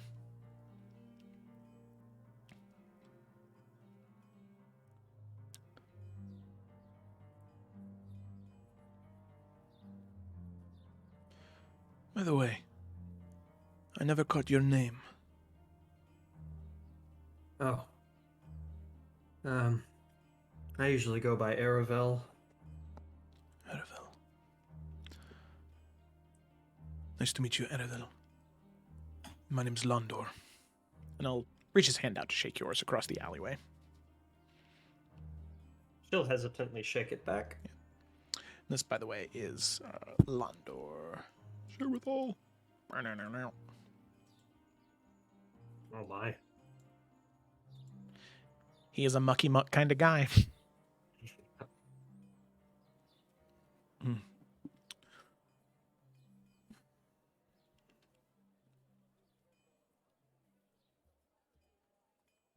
So,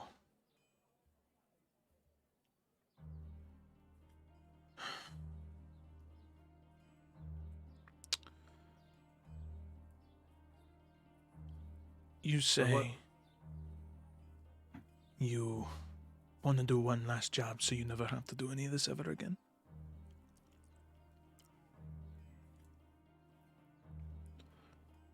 Yeah. Do you know something?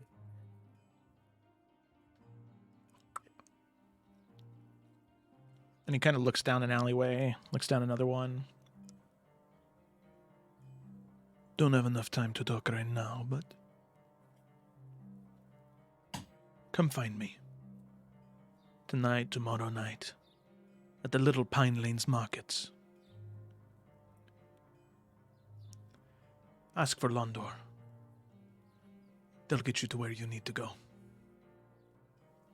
We can talk more detail there. And, if you happen to have any money on you now, I'd be more than happy to see what I can find out about this egg. If you'd like to know more.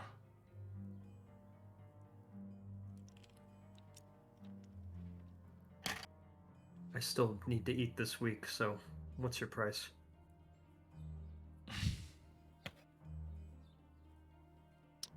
Now, this is an important question for you, Cecily. Would somebody else be carrying the gold that was given to you? I don't think so, because I remember the Dolskis handed it directly to her. Okay. And she it was like a moment of like, I need to be responsible with this. Okay.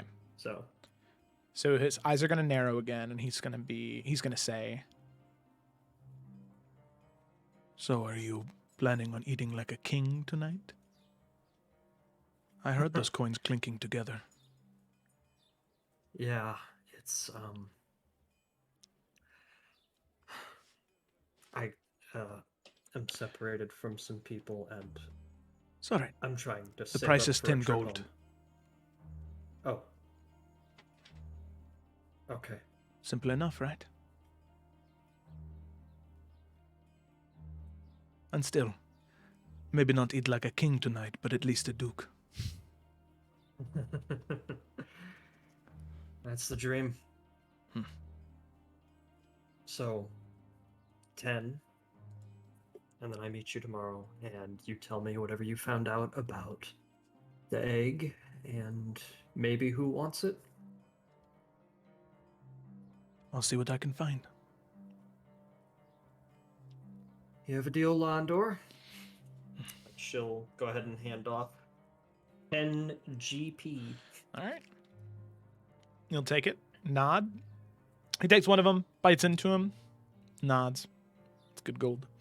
And he'll, Gotta check it. gotta. He'll tuck it away into his own little purses and satchels around his waist. All right. Well, Aravel, it was a pleasure meeting you. Hope to see you tomorrow night. Yeah. See you then. With that, as Suni and Ashima round the corner, Cecily, you can see them come around. You go to look at them, give them a look, and as you turn back to where Londor was walking down the alleyway, he's just gone now. He knows his shit. I bet he's got that urchin background ability. Man, he's got the urchin background ability, and he's in a town that he's lived in. Whoa. Imagine Cecily's potential if you guys were in Water's Wake. Oh, man. Shit Back would be, of her hand. shit would So be much over. drift. Still got caught every week. Yeah. But, you know. Well, that's Usually- the problem. It was a town you lived in, so everyone knew. Yeah, it's like there wasn't many fresh faces to rob. Everyone was like, there's like police shakedowns, and there's Cecily shakedowns, where the police just grab her by the ankle and shake all the valuables out of her. It's just the weekly shakedown. All right, what do you got? It's pretty much how it was in this 0.5. There's that one guard that was like, Cecily, come on. Stop it, please. Please. Oh, Okay. Man. She'll reunite with them. Okay. Maintain her disguise until they get to the bakery, and she'll just say, I got something. And hopefully 90 gold is still enough for a few cream puffs. All right. Sounds good. So you make your way towards said bakery until eventually, at the twins' discretion and directions, you do find it. A small, little, humble bakery called Todd's, with an A instead of an O, bakery. And as you open the small door, there's a ring of a bell as you enter. You can see what looks to be in the small bake shop 2 shelves on each side, full of different breads and pastries of all kinds, and a small counter in the very back. And you can see a large man, blonde hair about down to his ears, a little shaggy, a fine-trimmed blonde beard, 2 blue eyes, and a small apron covered in leather. As you enter, he says, "Oh, well, hello there. It's very nice to have new customers in. I hope your day's going okay. Is there something I can get all of you? Hopefully you're Yeah. in need of some baked goods, or else I think you might be in the wrong store." Nah, dude, you got it. We're supposed to get some cream puffs, and then whatever we want. Oh, well, cream puffs I can do, that's for sure. And you can see he kind of comes around from the corner. One thing to note on this man, although he's fairly large, a little portly, his feet incredibly tiny. Like maybe at the most like a size 5 or 6. As he just kind of glides, like as if there's no weight to him at all. He just kind of glides over to one of the shelves and opens up a small like foldable box and starts putting in little cream puffs, and folds up the box, sets it on the counter. So, just a few of those. Anything else? She'll size up the bread. What are we looking at here? Lots of different kinds. I mean, you have anything from like white and wheat bread, which of course, white at this time is something that is very valuable because it's really hard to get all of those sort of oats and grains as refined as that. But you have wheat, white. Yeah. You have the sort of like multigrain, you have sourdough, you have like pumpernickel, you have like sweet breads, like banana bread. Because this is such a big city and there's so much trade coming in and out, this is like a bread encyclopedia in front of you right now. Holy shit. Yeah. Oh. Yeah. So that those are Mark's / Cecily noises, I think. She's just like, oh, look at that one. Oh, what even is that? Oh, and she's just kind of taking all of it in. Oh, we you like bread? Oh, dude. If I could bread all the day, yes. Huh? Well, I don't know how long you're in Bromsgrove, but if you'd like a job, I'm hiring. Well, I'll think on that. She'll go ahead and point at like 3 loaves. Okay. Like a sweet one, and a multigrain, and then some sort of crusty bread. You know, a baguette or something. And she'll turn to the other 2 and say, and just so you know, I do want to share these. So, Of course. bring them home. Whatever home is right now is the place. And then we get dinner. We cut them into a bunch of chunks. We could all have a crunchy and a hearty and a sweet, which is like that's like the 3 groups. That's a whole meal. We'll be good.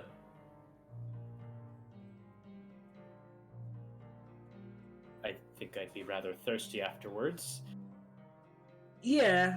Well, I mean, we could sort that out. Oh, Hey, very well. so, cream puff bread. Okay, I think that's it. You guys want anything? A loaf of rye, if you will. Okay. One more rye. That's a good choice. First rye. Very good. All right. We have all of these. So 1, 2, 3. It's a good total there. Anything else? Anything else catching your eye? Okay, one more thing. of course. I'm trying to show a bit of restraint here. But do you know in this part of the world what a beignet is? Yes, I'm aware of what a beignet is. Do you have one? Sadly, no beignets here. I do have something that can serve as a substitute, though. It's not nearly as light and fluffy, but for most customers, it seems to hit the spot pretty all right. Okay. I'll take one of whatever that is. New experience. Very good. And pretty much for you, Mark, he calls it one of Tad's specialties. But it's pretty much like a brioche, like little circular bun that is baked sort of to get a little bit of extra crisp to it. And then pretty much is like the same things that go on in like pumpkin spice. So like nutmeg and cinnamon and sugar. So a lot of the same elements to a beignet, just not as light and fluffy. Still fairly light and fluffy, a little bit more dense, a little bit more chewy, but it has some great autumn flavors to it. Nice. An autumnal sweet roll. Mm-hmm. Yeah. Nice. Yeah. There you go. That's pretty good. Okay, I think that's it. Okay. Alrighty. So as you're sort of finishing up your purchases, and sort of adding up the total, says, all right, well, let me just add everything up real quick. We got a lot of bread, which, believe me, I'm not complaining. And he starts totaling up the bread. You can hear another, the bell behind you, open, as you can see a woman enter, and each one of you can recognize beauty in somebody. This woman is gorgeous. She is a dark elf woman, this sort of like pale blue skin, these like crystalline white eyes, long white hair, and a flowing gown of white and gold. She's beautiful, to say the least. As she walks in, she smiles at the three of you and walks up to Todd and said, Todd, the same order as last time, please. and Todd kind of looks up and says, Oh, of course, Madam Lystra, I'd be more than happy to get that for you. Would you like that now, or would you be willing to wait? Oh, I can wait, don't worry. No need to rush. You're fine, Todd. oh, thank you. And he continues totaling. And you can see the dark elf woman. I'm going to show you right here. She looks down and smiles at the three of you and says, It's a beautiful day outside, isn't it? Yeah, it's pretty nice. All days are beautiful if you value rain, snow, and sun equally. And if you're dressed right.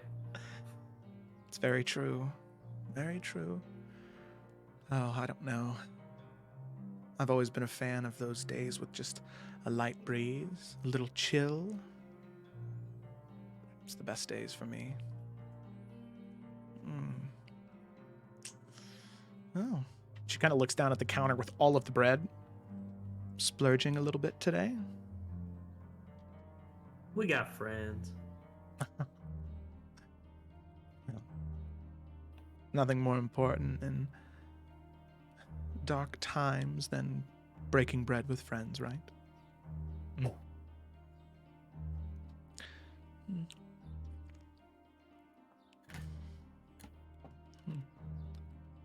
Yeah, Cecily's, I don't think she's gonna say anything, but a curiosity has sparked in her. You know? It's kind of like, why are you talking to us? And she's gonna... Our baker guy, he was about to check us out. You bitch! She's gonna just kind of slowly just try to figure out why this conversation is happening, if that makes sense. You know when you can just kind of like sense that like somebody's going somewhere. Yeah. Okay. Ashima will pipe up and say, "So you are a lady then?" Oh, just barely. A minor house from Iverion. And at that, almost nothing. I spend most of my time in Bromsgrove. Anyway, much prefer the sights of the countryside here than in Iverion.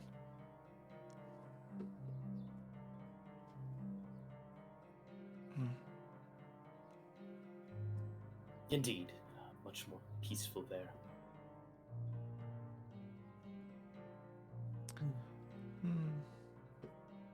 And at that, Ashima's going to get a little kind of noticeably nervous and then just begin to look at some of the different breads. Yeast. Yes, yeast. A great Also- alchemist once said, a writer, and then, an alchemist, and then he began to write, there were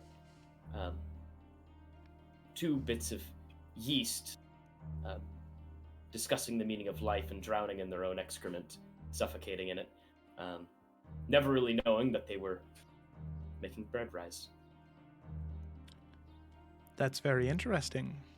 Funnier in the page, I suppose. Yes. No wonder I like bread. Never identified so hard with yeast.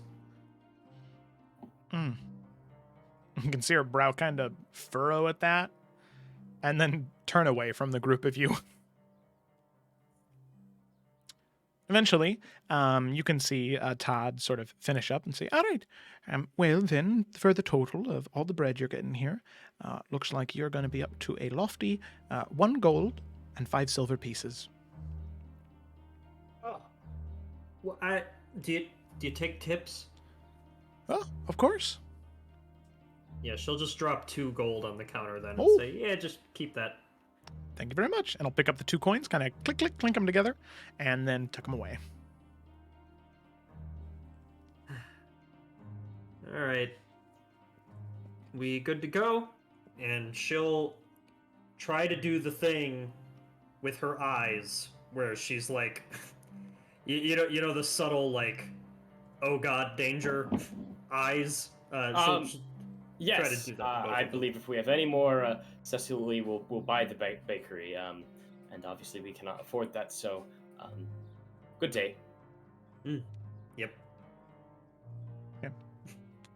So, in that moment, you can see she kind of looks at you for a moment, and then you can kind of hear what sounds like fast steps from outside, this, and then the door flings open rather quickly.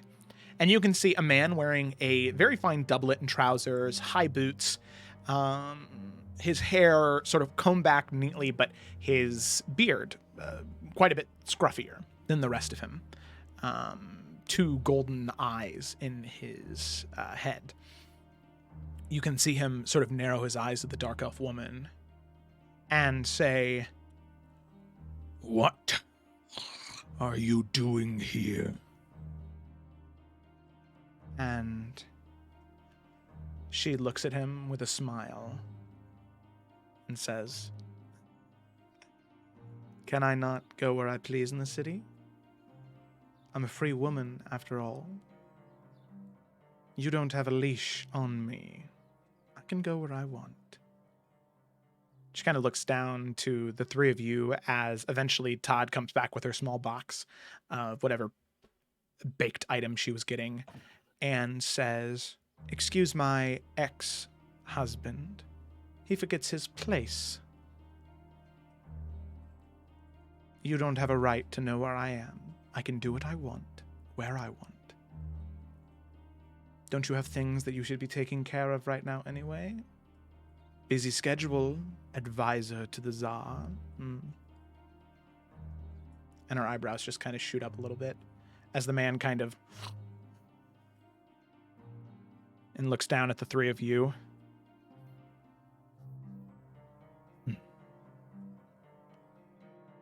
Tell me, have either one of the three of you been near a woman with infernal blood?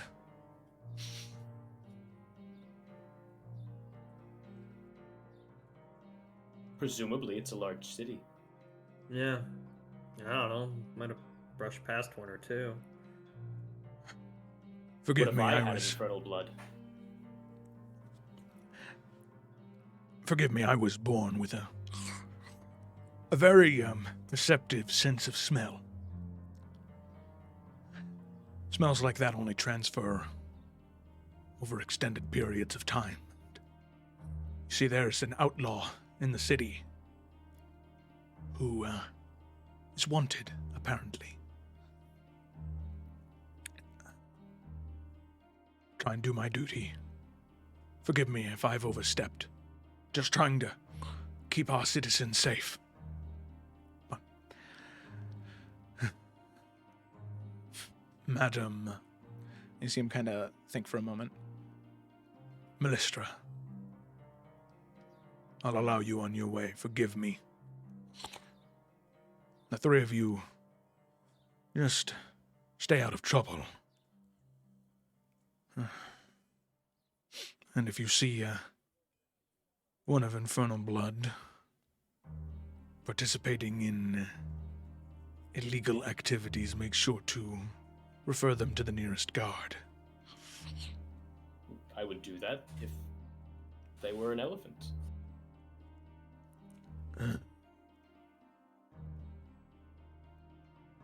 All right.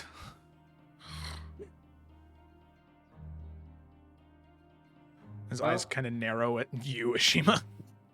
Well, he's just very aloof, at just so plaintively stating. He shrugs.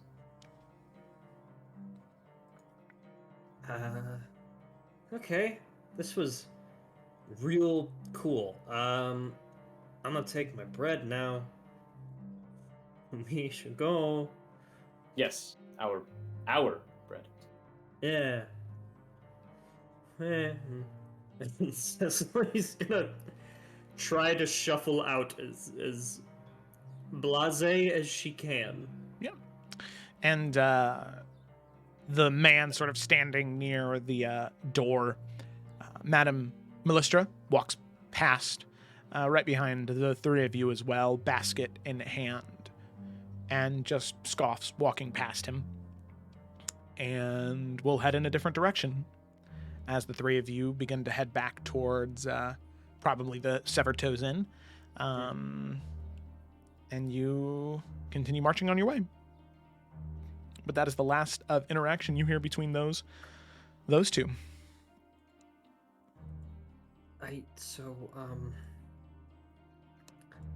What the fuck just happened? I believe the term is no, I don't think there is one. Me either. I feel as though I'm in a penny drama. I think we should ask the twins if they've heard of this person. Or of Londor, for that matter. I'm supposed to meet him tomorrow. That might be a terrible idea, if he's terrible. But particularly advise Bianca as well. Yeah. Yeah. And here I am, just trying to buy some loaves. You know, people always call me the troublemaker. You know, sometimes it just shows up. Whatever. Yeah. Shima's quiet for a second and says, She was pretty. Yeah? Just a remark. Well, it's easy to be when you have that kind of money. Right. You know, and didn't have all this happen to you. And she'll just motion vaguely to herself. Yeah, it's more of a variant saying where my parents from, but you can put silk on a sow and it's still a sow. Not that I'm saying that to you, of course. Suni laughs at that. But you know, I'm just going to. Oh, Shima! Oh, Shima! So I'm going to practice the final stone and be silent. Still getting used to younger bones. Hey, Cecily, ask me if I like your dress. Ask me if I... Come on. Hey, Sunny. Do you like my dress? And she'll immediately cast Mage Hand and pinch his mouth shut. You can see, even though you pinch his mouth shut, he goes, same as you did to him earlier.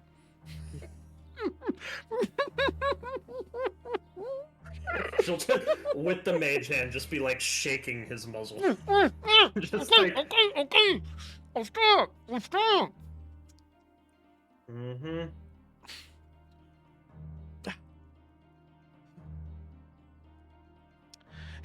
Pulls out an imaginary book, writes something else down, shuts it, tucks it back in his imaginary pocket. All right. So with that, the two of you head back to the Severed, or the three of you head back to the Severed Toes Inn. Morwen and Karasilla, you also head back, and then Bianca and Mimir all sort of reconvene around the same time. And at that note, that's where we're going to go ahead and take our break today. All right, thank you so much for watching so far. We'll be back in just a little bit. And yeah, so we will see you in about 5 minutes.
Hi there, everybody, and welcome back to Roll with Advantage, session 51 of the Salamander Coast. Let's go ahead and dive back in to our session this evening. So, picking up right where we left off, in the city of Bromsgrove, our group of adventurers have found themselves diverged, going off into separate directions to investigate and find information about certain things that pertain to things that are unique to them. Things that serve somewhat of a purpose to them.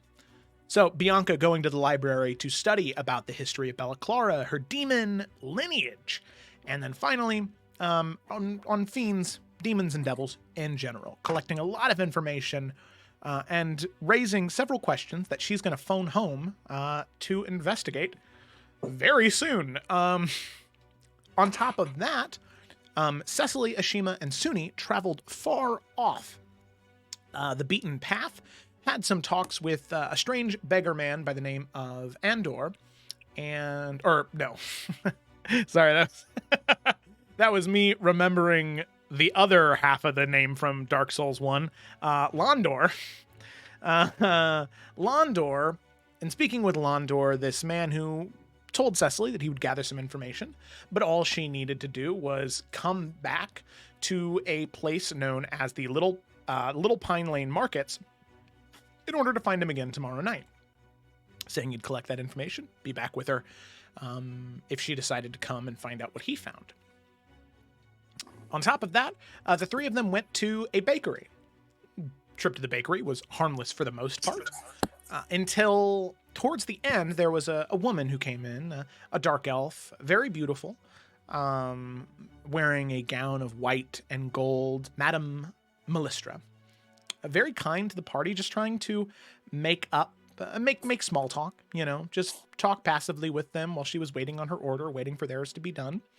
And eventually, everything is packed up. You all pay. And by the time that you pay and are getting ready to leave, there is a man who rushes in to the bakery and asks what Madame Melistra is doing here. Madame Melistra waves him off as being rude and that she's not on a leash. She belongs to no one. She can go where she wants and do what she wants. Claiming that this man in front of her is not only her ex-husband, but also that this man is one of the advisors to the Tsar, specifically a military advisor to the Tsar. So you clock that information, and eventually Madame Melistra walks past the man, giving him no mind, and heads out and away, the opposite direction of the three of you. Now, you begin to make your way back to the Severed Toes Inn. Now, in order to make your way back here, the Severed Toes Inn isn't necessarily in a bad part of town. That's true. But it definitely is not the most inviting place. Eventually, the three of you, the twins, and Bianca all arrive back at the Severed Toes Inn, ready to reconvene with one another. So, I would say probably the first people to get back would be Cecily, Ashima, and Suni, then followed by the twins, and then followed by Bianca, all within an hour of each other. Just because the twins had the longest walk, but Bianca spent the most time doing something.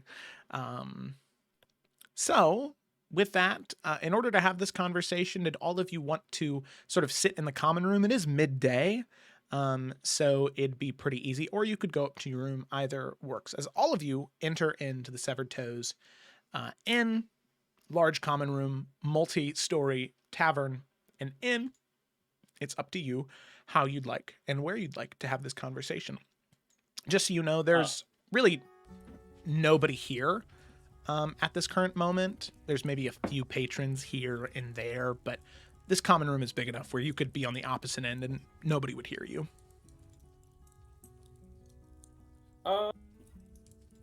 Like that, I indicate that I think we should go somewhere with a bit more privacy. Yeah. Agreed. Okay. Alrighty. As all of you reconvene, you head up to your rooms that you had purchased through Master Innkeeper Felicity, and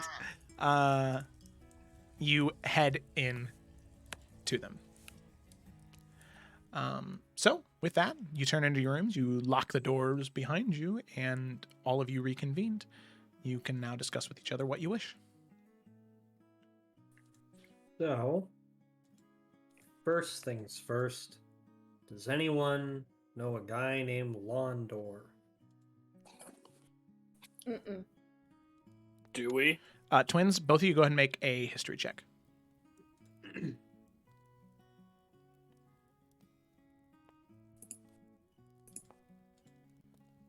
Yeah, no. Hell yeah, Morwen. That's a 23 from Carousel. Though. Okay. The brains of the operation.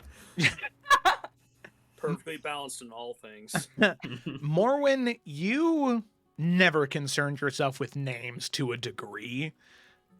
Only the people that you knew could either help with something related to an investigation within the Children of Yeah. the Flame, or people you could count on to be reliable.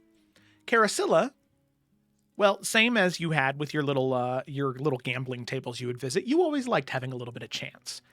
And Londor, his full name, Londor Alray, was a man that there was a lot of chance when you went to go talk to him. Because Londor Alray would be just as likely to rob you, steal from you, as he would be to help you out, really serving his own purpose, his own mission, in his very intricate, complex web of informants. The moniker typically given to Londor Alray is King of the Beggars. So pretty much a lot of homeless people and beggars, they look to him for protection from some of the other more vicious gangs within Bromsgrove, and he provides it. Has an uncanny ability to just sort of like disappear when he needs to, and he is quite the intimidating presence. The two of you would have only ever talked to him maybe on one occasion for a special mission, and it would have came with a high price. Definitely more than 10 gold.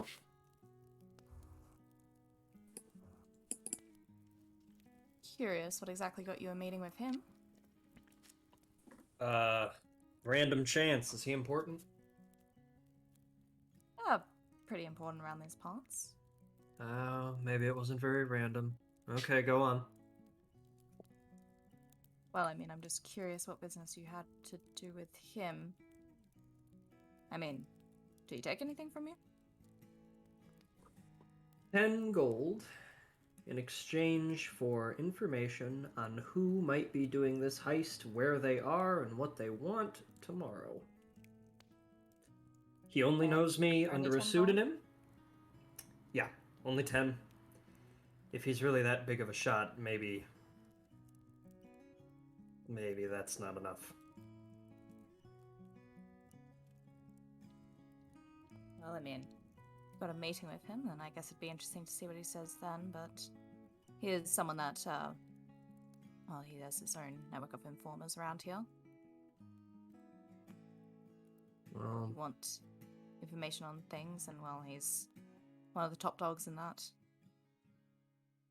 But normally not for the price of 10 gold. he, unless he saw right through it, which is something I'm getting used to, he only knows me under a fake name right now. And I think he's under the impression that I'll go and meet him alone. But if he does have eyes everywhere, then by tomorrow evening he might know who I am anyway. Did he say where you're meant to meet him? Yeah, he said it was the Pine Lane Market. Something like that. Little Pine? Yeah, that's one. I remembered half of it because I figured one of you would know. Well, I mean, figures that it'd be there. End of time? Tomorrow evening, then? Yep. suppose he's probably a good person to chat to about this anyways. Question is, should all of us go? Just me? Is he the kind of person that's gonna stab me in the back? Literally or otherwise? Well, I think it's just generally a good idea that if, especially for all of you, since you don't know these streets, it's probably best never to go anywhere alone. And, well, I think especially there, and especially with him, it's probably good to at least have, well, myself and Morwen with you. But perhaps not the full party. Arriving with new friends might seem suspicious, particularly vastly outnumbering him. Well, I mean, if you're with me at least, then I've made my way down there quite a few times. So, can promise that you wouldn't be held to too high of suspicion, but then again, big group makes people nervous sometimes. Okay then. Maybe you and me tomorrow?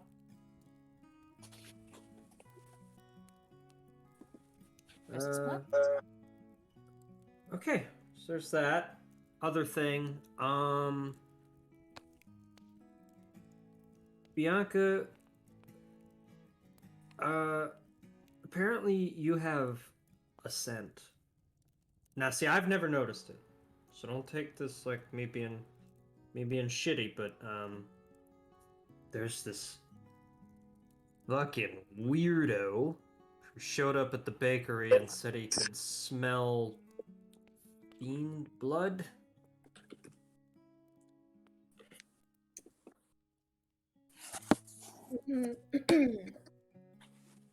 Well, Joe, she remembers a guy. I don't want to like metagame, but he was like sniffing around when she was around. Correct. Right? Yeah, and Okay. if Cecily described the man, the colors he was wearing, the golden eyes, the scruffy beard, comb back hair. Yeah, for sure. Yeah. Okay. Well,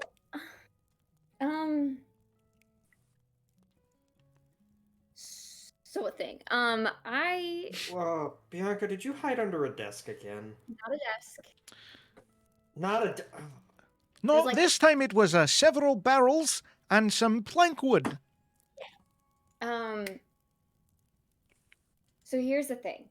On my way to the library, I saw Issen, as Rolius, but of this timeline. So they had no idea I was there, and I wasn't just gonna be like, oh, a devil or a demon. Like, I'm just gonna keep walking. Like, I had to keep, see what they were up to, and well,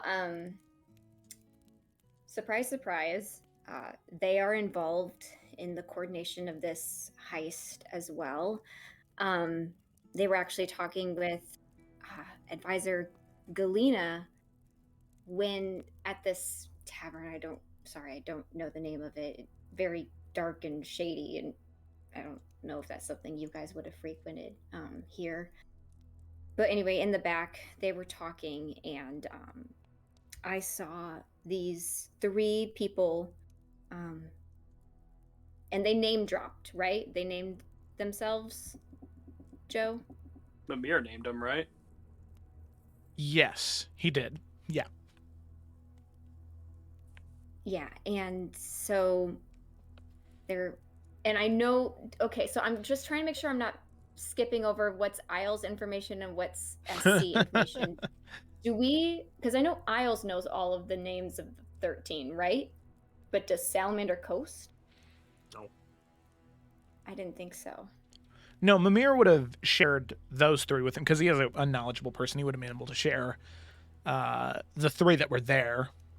Were part of the 13. Mm-hmm. Okay, so she'll say that Clementine, Prido, and Cassius, members of the 13, were there and involved in this heist as well. And that the one sniffing around was probably Prido, and the one that's probably tracking her. So, gee whiz, wow. Sorry, that's not Bianca's words, that's Felicity. But Oh, gee, Rick. Yeah. So back into Bianca terminology. So that is something I saw before the library. Oh, and just wait till you hear what we found out at the library. Bianca, so you, like, it's had a just very active still- day. You just still went to the library, you saw, like, Dark Lords, and you were like, okay, books. Well, so this library is something I've been trying to find, or had information that I've been trying to find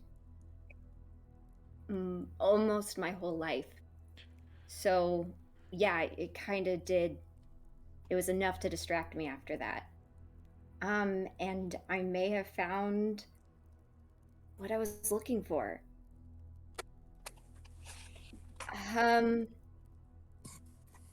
Bella Clara used to not be a plutocracy.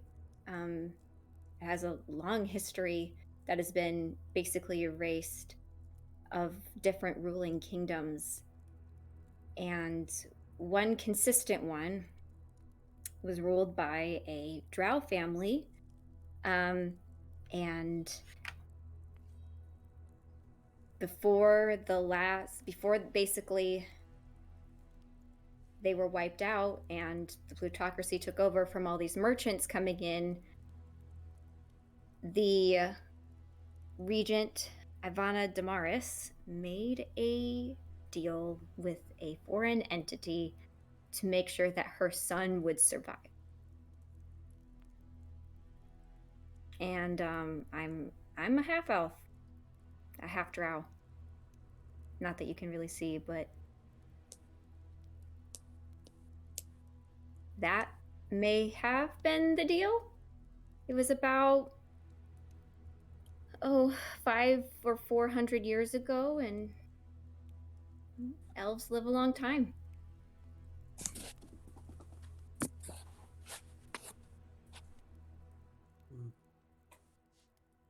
Which means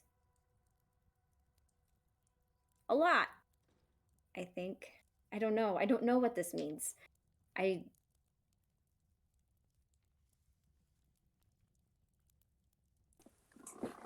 don't know.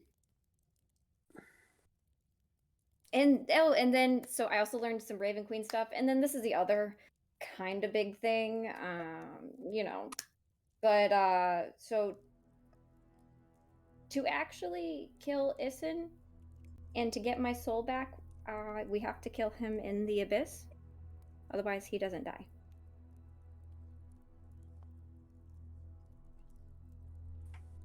That will be challenging. And he's a demon prince. Oh. The game really is rigged.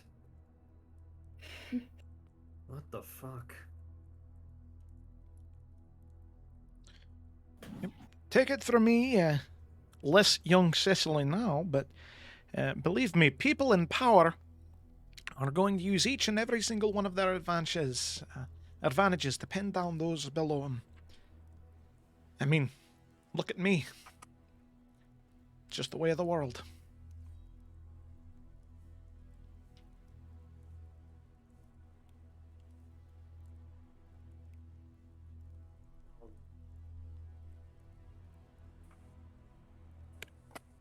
I don't know. Okay, I don't know if we're able to do much about that now, but the people you saw that were talking to Isin, you think they have something to do with the heist that's going to happen, right? I know they do. That's what they were meeting about. I don't know. I didn't get any information about how the heist is going to happen, but I figured it was really good information to know what kind of people are going to be involved and who we're up against. Well,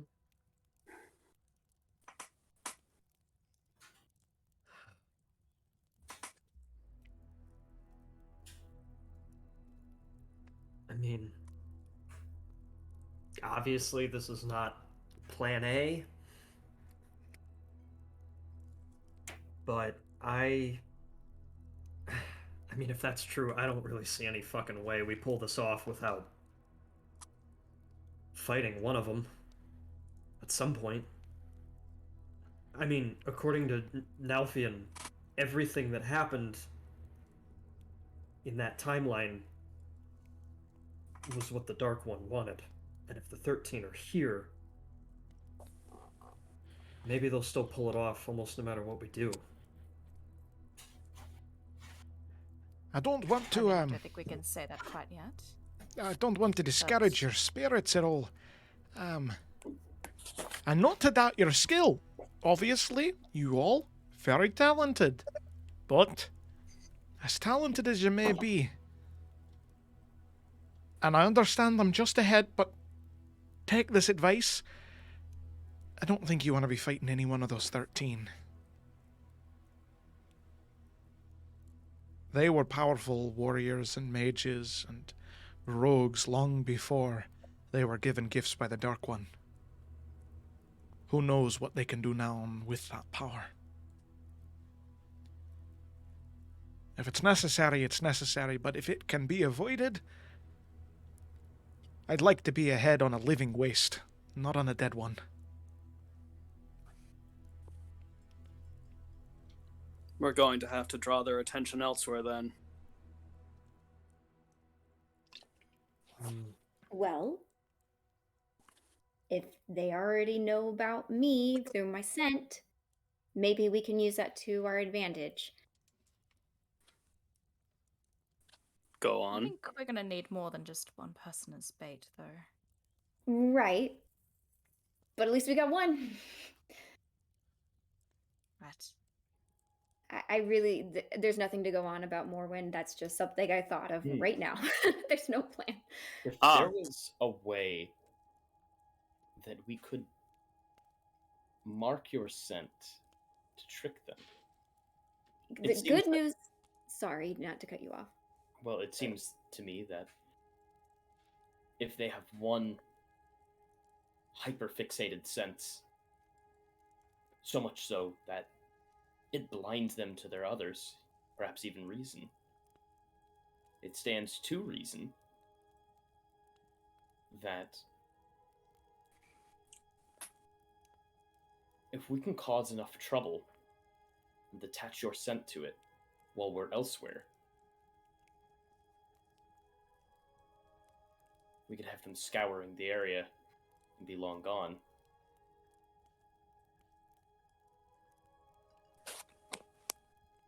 Right. Like maybe what we could do is we had the plan of like, so there's different moments of this heist that we could intercept. I think there were like 3, if I remember correctly. I and maybe some others can do one of the earlier steps, try and intercept an earlier step, and if it, gets through, then everyone else is waiting for like the next step. And we're dealing with whatever's going on in that first step. Does that make sense? Yes. I don't know how comfortable I feel with the idea. I don't Nice like any way of that us beats being out mine a bit. bait. Well, I think it does as well to remember that there are children of the flame here. There's a hell of a lot of us here. This is directly our business, and so I think we could definitely get some help there, but do forgive me if we're going to be planning things. I'm gonna grab myself a bottle of wine, and she will just excuse herself and go down and do just that. She'll be back, but yeah. Okay. Sounds good. If we inform Dorian that 3 of the 13 are here and involved in the heist, he knows the importance of stopping it. He can lend some aid to where perhaps they're less keen to get directly involved. right. That's true. But if we go loud and we shoot first, who's to say that they're not just going to take this whole place with them? There's no way of knowing. The only thing I know is we have to stop the heist, or we lose.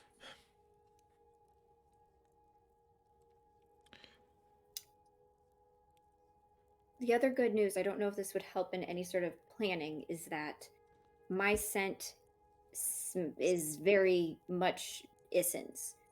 So maybe there was something we can do to make some confusion there as well. I don't know if anyone has any ideas about that, but just wanted to put that out there. Is that's what they're tracking. Isn't like my own independent scent, but isn't. Only we Bromsgrove had is a simulacrum of you. Bromsgrove is a large city. If we keep our noses down, there's a possibility he never finds you. He can't scour the whole city in 3 days. Nor do we know if he has reason to. Right. I don't know if this clears anything up right now, but I figure I should bring it up. I figured out how to do something this morning,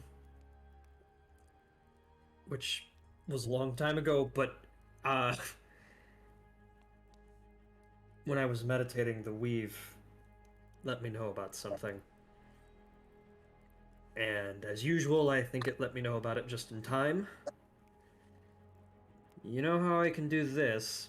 And she'll just like misty step to the other end of the table, just... Yeah. Well, I figured out if I stop halfway through, I can do this. And she is going to cast Greater Invisibility. So the mist will show up, but she won't reappear in a second location. And we'll just... Okay, here's the risky part. You can all still hear me, right? Yes. Mhm. Oh, thank fuck. That'd be real bad if I was trying to show... Okay, anyway, I can do this now. And I can also do this while I'm someone else. And she'll appear back. So, as much as I don't like anybody being bait, if we need somebody to go set up a decoy, it might as well be me.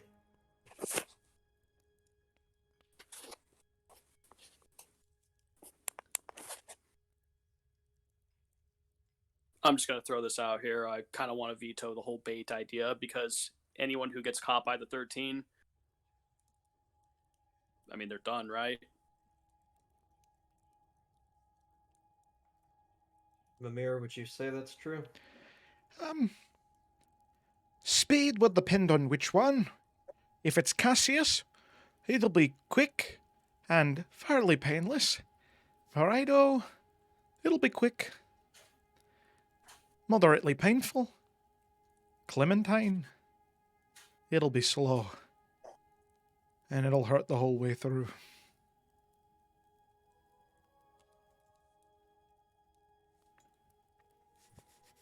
Right, so no decoy then, right? We're good on that?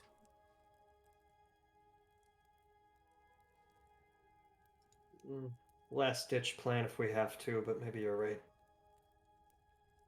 Even if it's not a decoy plan, it's still a factor. Yeah. Like if I'm at the ball and so is Parida, there's like no way. Well, I suppose that's part of the problem. I feel like we're trying to come up with solutions when we don't know the questions necessarily. We don't even know if we can get into the ball. There's still so much we need to figure out. Mm-hmm. Well, at least we got something tomorrow with the Londo guy. I don't know how hopeful that's going to be, but yeah, we're probably just going to talk in circles until we have something. Sick. Carasilla and I have contacts in the city that we could reach out to today. No guarantee of any yield on the investment, but certainly worth looking into. I will say, Carasilla, as you're downstairs, you go down, you talk with Felicity a little bit, you get your bottle of wine. And as you head back up the stairs, headed towards your room, you can hear the doors to the tavern kind of squeal open. These two massive double doors near the entrance. And you can see these two individuals, if you could call them that, enter into the Severed Toes Inn. And they are massive, broad as a barn, maybe 12, 13 feet tall. You can see they have these two massive horns that sort of almost like sprout out of their neck and curl around the entire mass of their head. Spikes on the top of their head, massive scimitar and crossbow in each hand. The two of them walk in, and one looks to Felicity at the counter and says, We have a bounty that we'd like to retrieve. Far as we know, they should be here. You can see Felicity kind of narrow her eyes and say, bounty on who?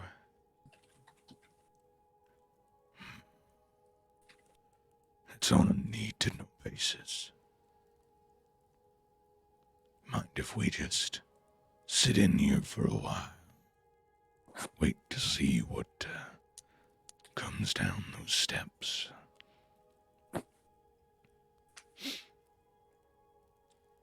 Felicity kind of nods her head. While you're here, can I get you a drink at least?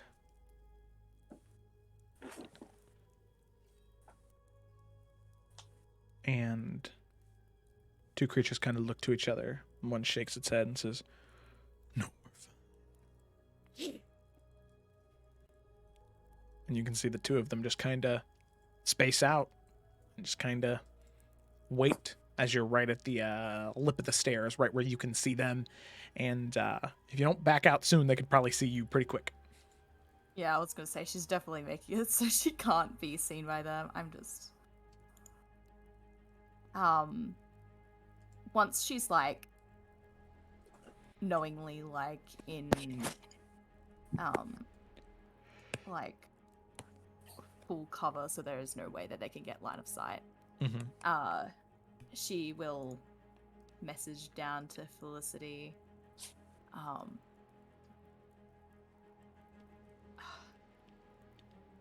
She'll just say, keep an eye on them. And if they start to move, a little notice would be nice. Yep, you got it. And then she's gonna take a big swig from that bottle of wine. Because she managed to get the wine, yeah? Yeah. Hell yeah. Yeah, big swig, and then just head back into their room. And as soon as she closes the door behind them, just irregardless of where people are in conversation in the room, she will happily interrupt. Well, our evening keeps getting better and better. I think it's good that we all stay in here for now. There's a couple of blokes downstairs that seem to have a bounty on people, and, well, I have a certain guess on who that might be.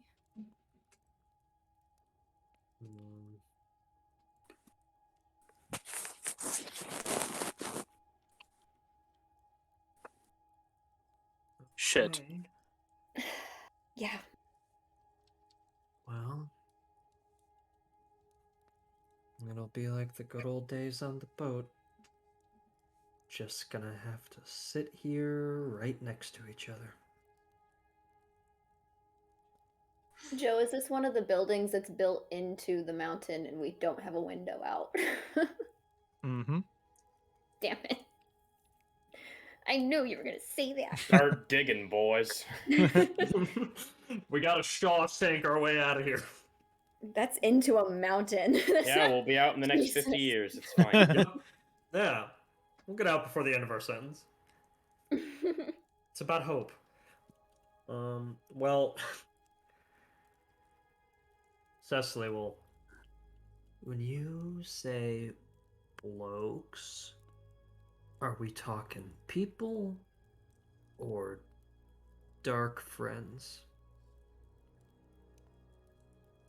Can't be too certain on that quite yet, but bounty hunters, at least that's what they seem to be going with.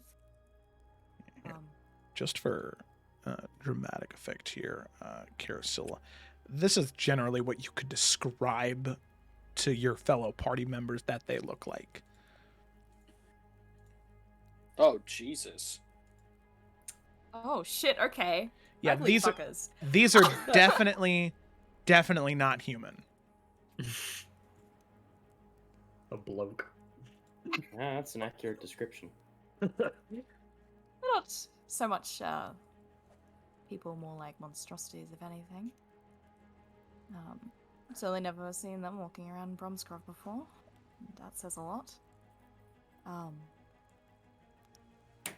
think can at least tell you that it's probably not people that we would like to deal with, at least.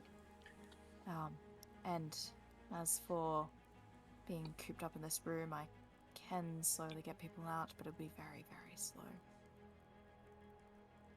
I just remembered something else. This Isin still believes that I am on their side.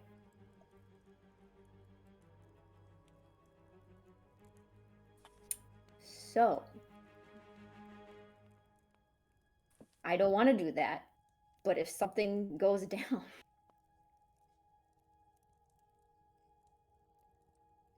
at least there's that. I'd have Isin to vouch for me as long as I played my cards right. I mean, it's a wonderful idea, but personally, I think even letting him know that you are truly here. Suppose if Prado's looking for you, they might already know, but I think if we need to deal with these people, the Lightbearer would probably be a better place to start. Right. I'm just letting everyone know the information. I'm not saying anything's a good or a bad idea. Because they're all probably bad. I mean, Day no. is it, by the way? Just out of curiosity. What? What time of day is it? Is At the clock right? yeah, at this point it's oh well, no, not at all actually. Well, okay. We got up really early that morning. Okay, so it is evening. Okay, Yeah. okay. Right. Looking at 6:15, 6:30 in the afternoon, close to evening.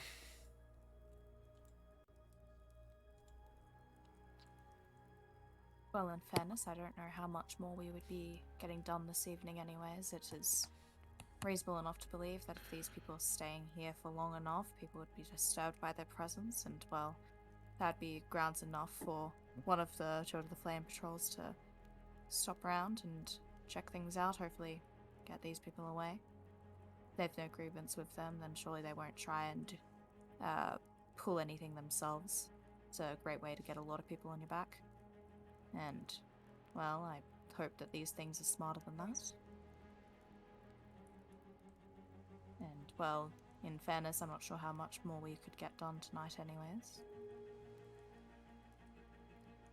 Perhaps some of us try to rest now while others stay on watch. If we all get rest soon enough, we can leave in the middle of the night. Unless they start something. I think it just depends on how long these things are going to stay here. I wouldn't be surprised if they'll happily wait through the night as well. Well, Felicity to give us a bit of a heads up if they start to move, but we have to leave eventually.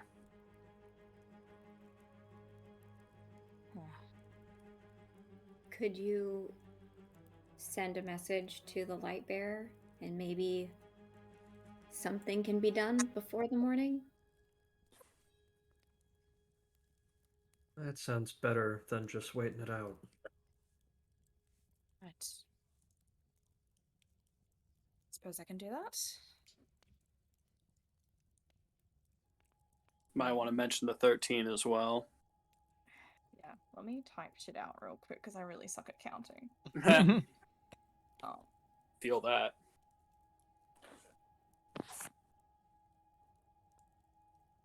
And after that, we can sit here and take watch of the door.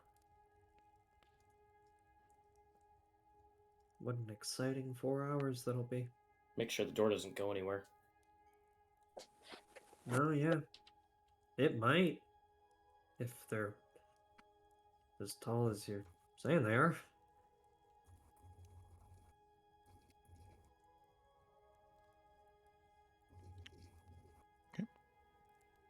All right.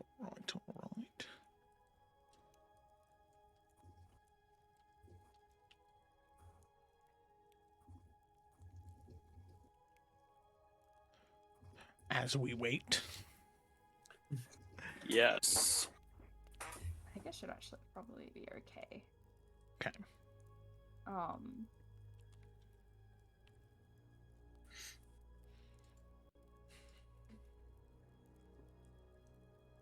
Yeah, okay. Well, sending to Dory. I was gonna say slight problems. Currently potentially trapped in Saboteur's Inn. Two monstrous-like people. Perhaps you can help. There's also 313 in the city.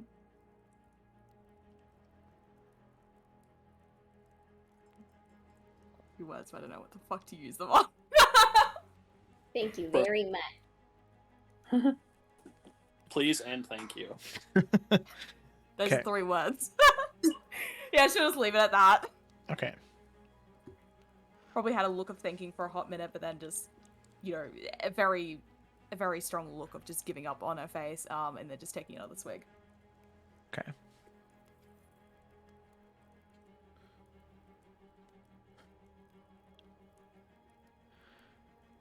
There is a response, obviously.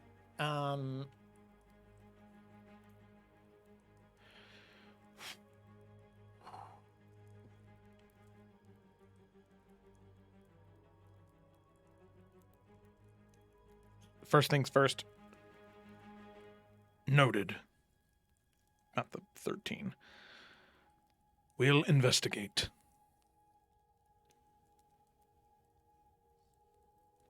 Sounds like soulmongers.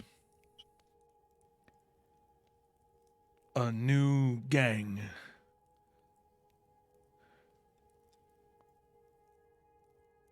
Unless they harm innocents,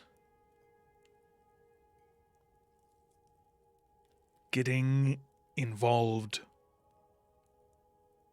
will cause more harm than good.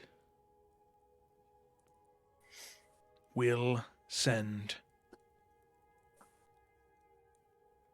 scouts.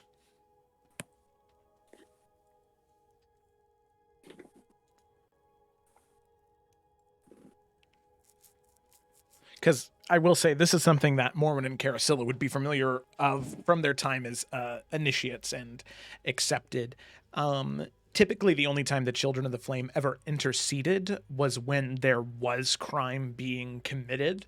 They wouldn't almost ever, ever actively go and find any of these, 20 or 30 gangs that exist within Brahmsgrove and try and stop them or do something to them, just because of the headache that it would cause.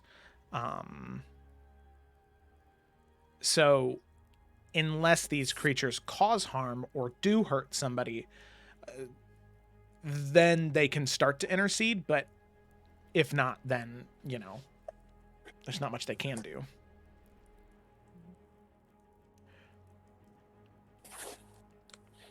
As of right now, the only crime that they're committing is loitering.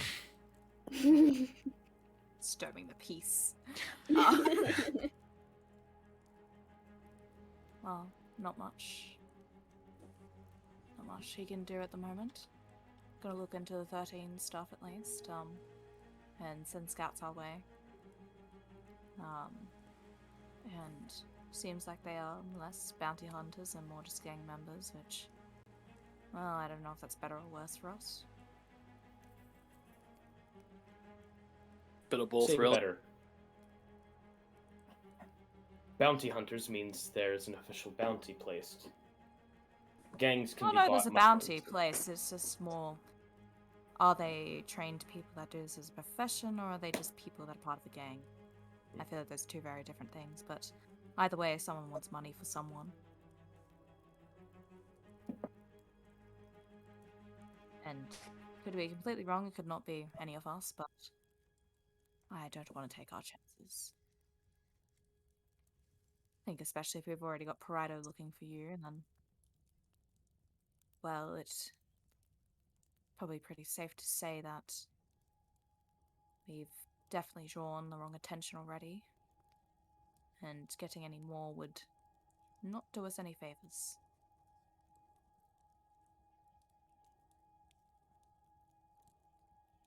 Well, I don't know if we can outweight them, though. There's still so much we need to do. Clock's ticking. We know when it's going to be done.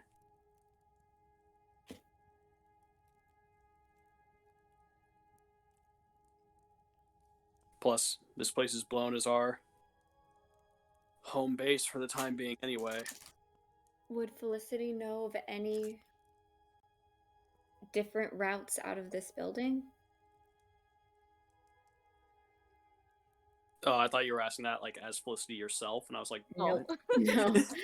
Felicity, she's asking Morwen and Carasilla if Felicity, the innkeeper, would have like a back route. Jesus. Well, it's a possibility. You can always check. She 120 feet away by chance? 120? She's probably within that range, but message, don't you have to be able to see them? No, I believe I just need to be able to know their direction. Nice. Yeah, you can cast a spell through solid objects. Oh, okay. All right. Well, then, yeah. Yeah. Unless it has more than 1 foot of stone, 1 inch of common metal, or a thin sheet of lead, or 3 feet of wood, that would be blocking the path. No, I'd probably... Otherwise, it can go around, like, openings and all that, so... Yeah, you guys are probably on the first... Or on the second floor, just like that first... So you probably know where about the bar is, and that's probably where she is. Yeah, she'll just Hail Mary it,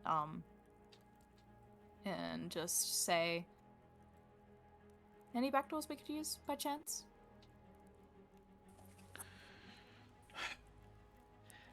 There is a window in a room near the front of the building that you could jimmy open and get out. And the door's locked, but if you can pick it or break it open, then I won't be mad.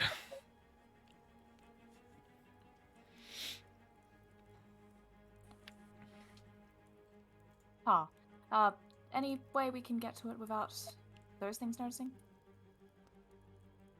Yeah, they haven't moved Perhaps from... take a couple of orders? They haven't moved from the common room. You should be able to freely move to that part of the second story. Nice.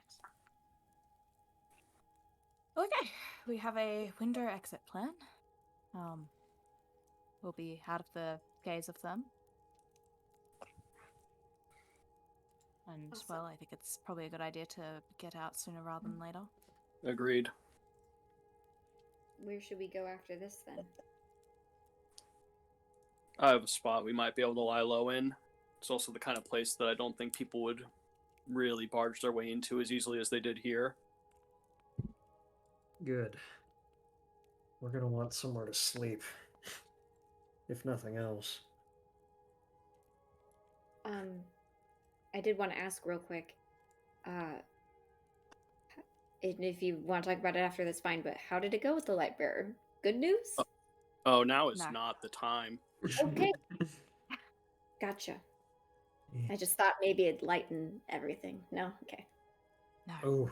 Oh, Bianca. Ooh. Ooh. Sorry, I asked. Let's move, shall we?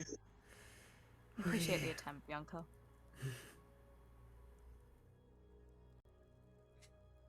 Yes, still probably best to stay quiet. Right. I'll try. Okay. All right. So all of you make your way out of the room, and I'd like all of you to make some stealth checks. I'll go ahead and do so for Suni. Stealthy. Suni got a 23. Nice. I'm happy for Suni. I inspire Morwen. Yeah. Please. Shit. Ashima, no! Oh. Yeah, I guess I'll just Ugh. die. He's not used to these young legs. We did We're all just not gonna do die. well. No one's rolling well. Oh God, more. No. But is that just with the bardic though? It's a D8. It Yeah. is, yeah. Alright, Add cool. that to a 4. Hey, 12's a lot better than 4. God damn it. I hate myself. Oh, guys. Oh no. Oh my god. Oh. This ain't good. So I with wanted to use violence anyway. that, you all start trying to creak along the second story, and as is shown in the picture here, there is a little bit of a railing there, so if you're looking up, you can see back there, thinking if you cling far enough to the back wall, it might help make your way around the stairs towards that room near the front of the building, but sadly, as you're moving,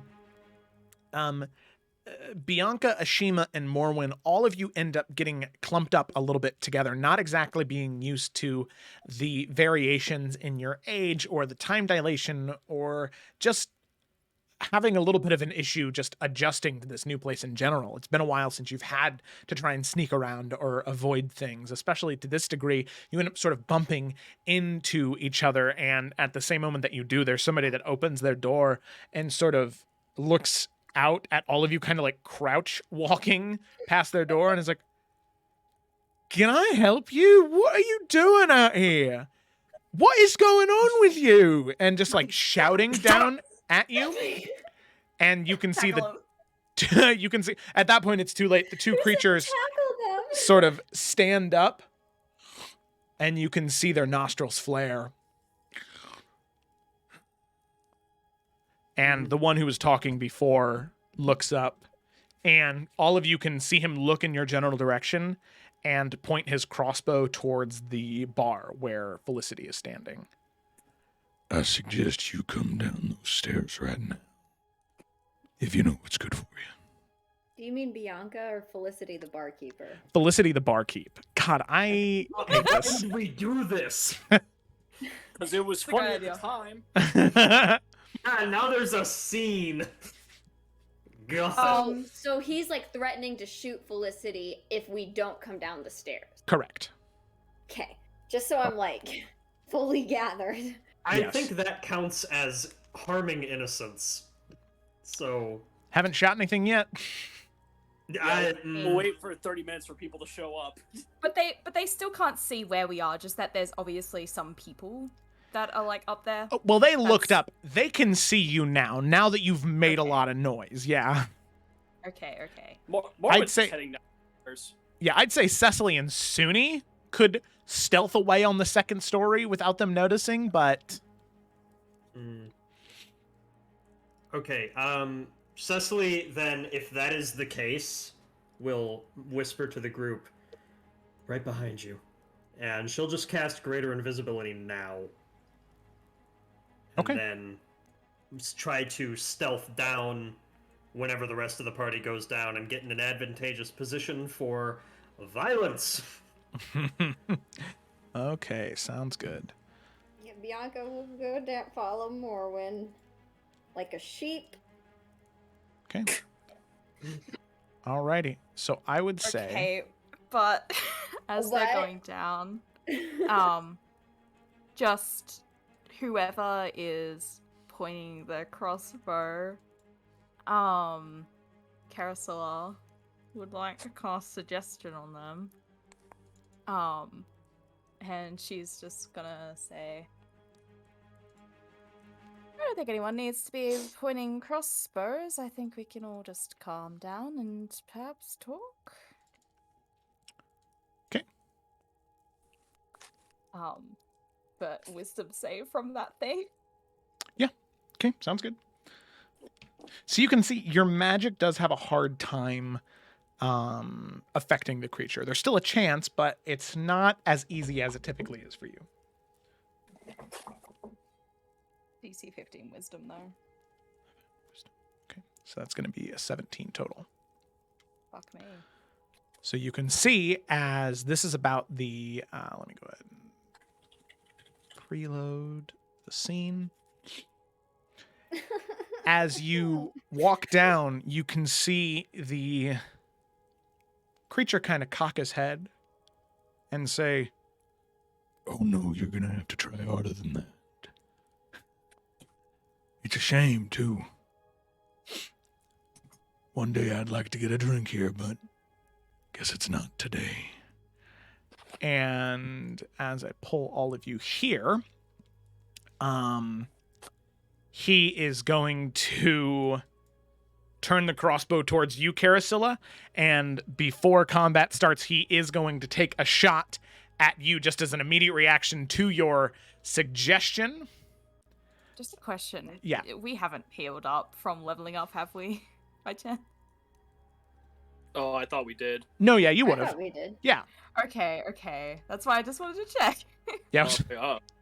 I was like, I am. What about spell slots? I feel like I should, Yeah, that's fine. Yeah, just mark it as a long rest. Yeah, you're good. Okay. Yeah. I don't know, Pam. What? Making things a lot harder on yourself. Okay. So. Alrighty, here we go. This is going to be an attack at Carasilla with the crossbow. That is going to be a 21 to hit. Mm-hmm. And then, Carasilla, I'd like you to roll a d6 for me.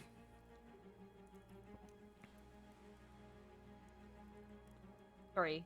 3? Okay, so as the bolt comes swirling towards you, it does impact for quite a bit of damage. So we'll go ahead and... so that's going to be